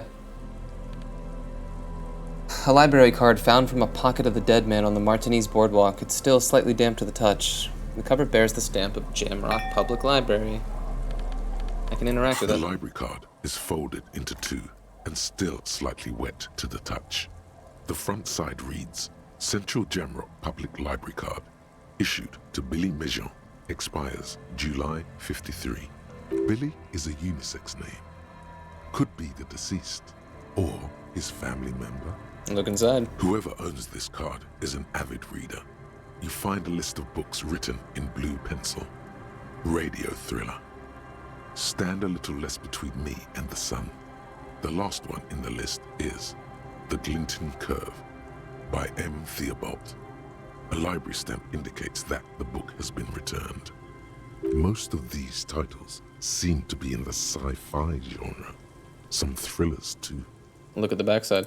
If lost, please return the card to the library. Ooh. Dial 005 02 55211 or visit us at Moreau Street, 78 Jamrock. You should first decide what to do with the corpse before taking any further actions. Okay. Talk to Kim about it. White envelope with a stamp attached to the upper right corner handed to you by Everett Clare. Inside are some legal documents with two names printed on them, Isabel Sadie and Lillian Carter. Lillian has signed, as has Idiot Doom Spiral.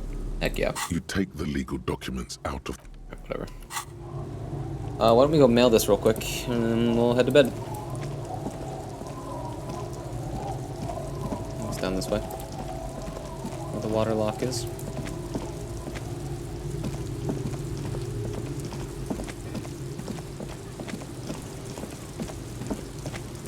I have checked what this is, right?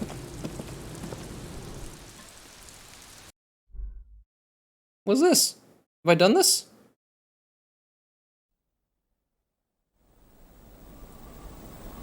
What the fuck? Creepy, dude. You see a dark red chair in the dim light in the corner of the room. It's just a weird, like, interrogation thing. Yo, bow tie, though? Heck yeah! And another postcard. Fuck yeah, dude. They animated this little thing just for that shit? Putting it on, you know we are. Heck yeah, dude. Bow knot, +2 drama, theater kid. Sure. You're sure that wearing this tie is a statement. You're not sure what kind of statement, though. Yeah, I feel that. Postcard, Coal City, 08. This postcard depicts a forest of smokestacks, releasing fat plumes of smoke into blue, cloudless sky. The tinge of age, the color of old teeth, gives it a sickly look. Written on the back, it is a single sentence repeated twice. I got out, I got out. No addressee. Cool.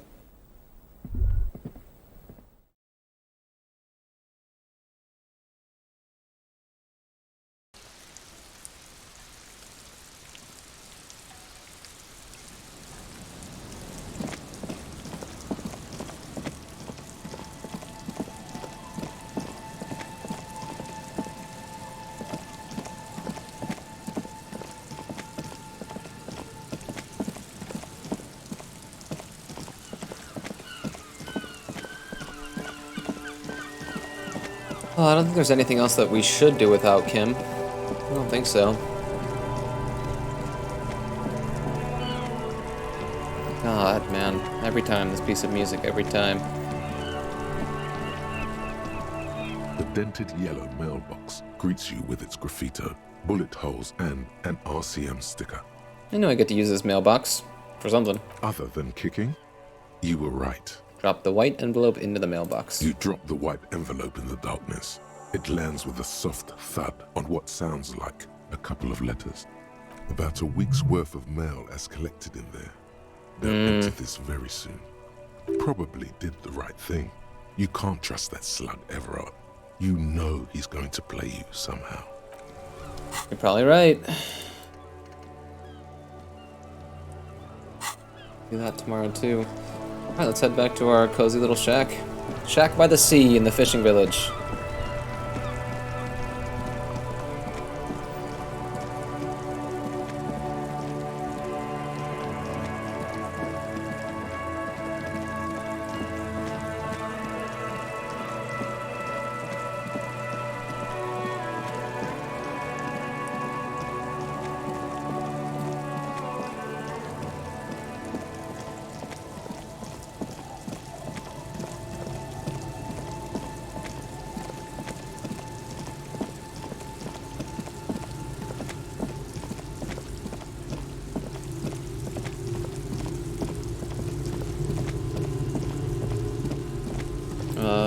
Here. Man, she really does stay out late, huh? What the heck, woman? Go to bed. It's After getting 1. cold. This. Okay.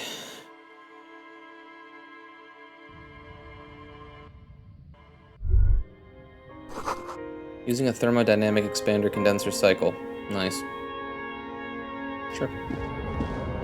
The bed is comforting. Man, this looks so much more inviting than my bed back in Whirling. Across the room, the heating system hums its soft lullaby. The mattress feels soft and sheets warm. It only takes you moments for the world to fall away. Nice, dude. Harry, you deserve it, bro. Thoughts, baby. Oh no. A million little lights in the dark. You're one fine instrument, brother. All those faces and all those names. All that laughter and screaming and scheming around. Every corner and every street. Recorded in you. Forever. On Faraday. Spinning in eternity. On and on it goes. For untold hours. At the disco where you first asked her to dance. Rising. Rising. above the dark curvature, the great wingspan of sleep, studded with stars. Behold, there are millions of them down there. The first time, the last time, the smoke in her mouth, the plotted flowers, the faces turning, changing. What is it? It's the world, Harry boy, and you're made of it. Every day you're out there, you make more of yourself from it. I'm afraid you can't be unmade now. You can never forget this shit. The colors, the voices. All stuck on loop. Whirling, spitting out words and images. You're the son of the world again. Harrister, a ceaseless agent. Picking up litter and old newspapers. Collecting your little bubblegum wrappers and idiotic picture postcards. Meaningless, meaningless keepsakes. Reading your awful letters and recalling things, aren't you? The endless names of the world. An address book you are. The map of a city. That's right. I am an agent of the world. But what if I want to be the agent of nothing? It's too late. You're not made of nothing anymore. You're something now, Harry. I tried to drown you in the black water, but you re-emerged, kicking and screaming, running. And for what? For the working class. For the money, baby. For the greater good. For Revacon. Always and only Revacon. Solving your little crossword puzzles. Doing your tasks. Crossing names off lists. Trying to become some sort of world detector. It won't make it okay. It won't put smoke back in her mouth. We gotta pick one of them. We gotta pick one of them, even though this was hitting me really good. And now, I mean, we're allowed to be as silly as we want to. We can double down on fascism. This is obviously moralism. I'm assuming this is ultra-liberalism. Looking out for my economic self-interest, even though that sounds a little more conservative in tenor. I'm building communism for all. This time we won't fail.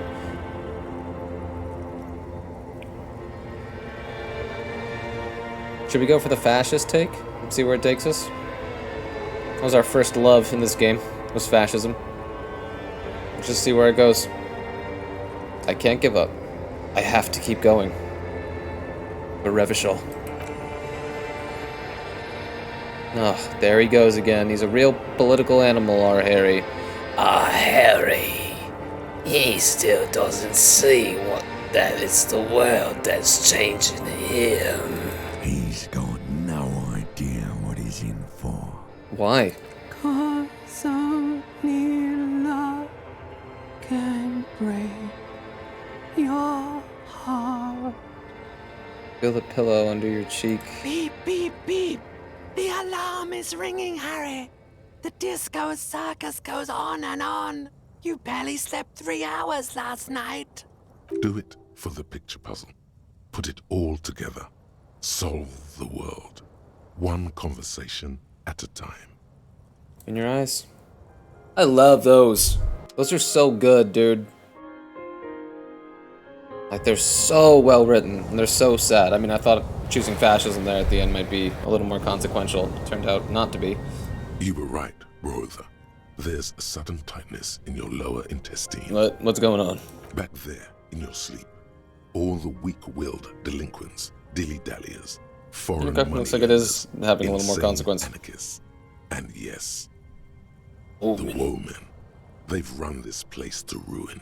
Those sons of bitches. The game was rigged From before you even knew how the pieces move, soldier.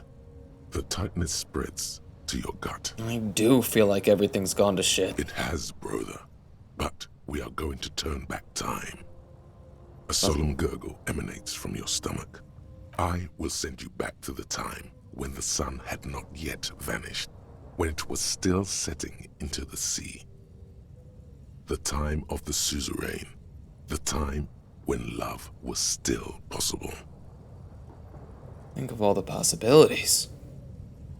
I want this. To go back with the knowledge and the experience you now have, and to do it all over.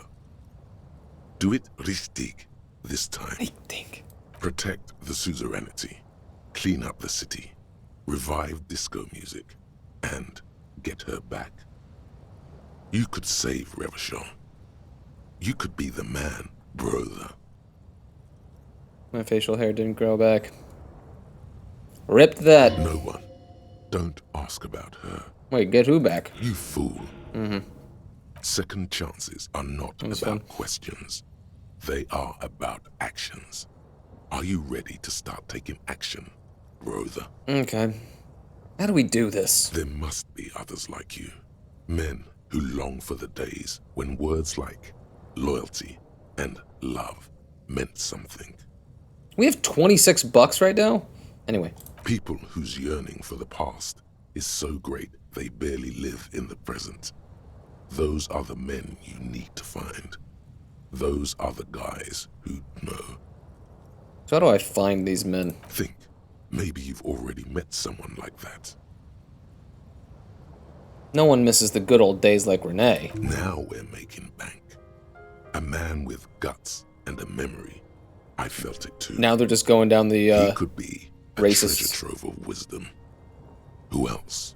Ooh, how about that gray-haired lorry driver might know something? No, not her. She's a woman. Stupid. Anyone else? Stupid.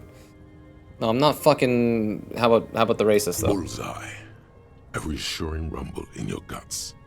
And that's the vibe we're looking for. Those are the people with answers. And by longing, you meant blatantly racist, right? Measurehead seemed to long for the glory days of his Seminese ancestors. Now, there is a man who values the past with passion. And you know how the saying goes. He who clings to the past shapes the future. That is not a saying. It makes no sense. Measurehead is exactly the kind of man who'd know how to step back into the past.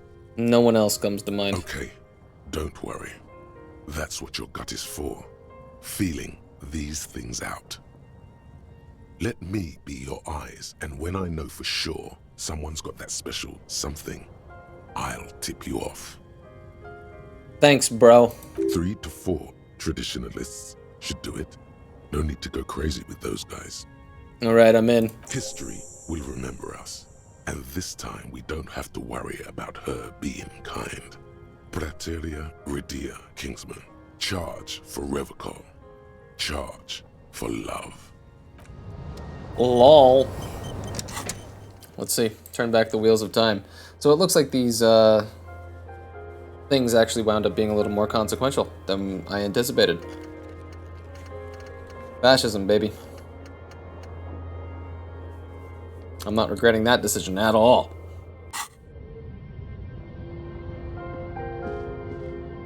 No, we're not starting off the day with -1 morale. I'm gonna go look into Kim's beautiful eyes. I'm gonna call it a night there. Man, a Kimless episode, huh? That's wild. You beautiful bastard, you. Yes? Alright. Well, it's good to see you, okay? And just sleep. You look well. You got long legs, bro. Anyway. Good to see you, man. Truly. Found a dead body.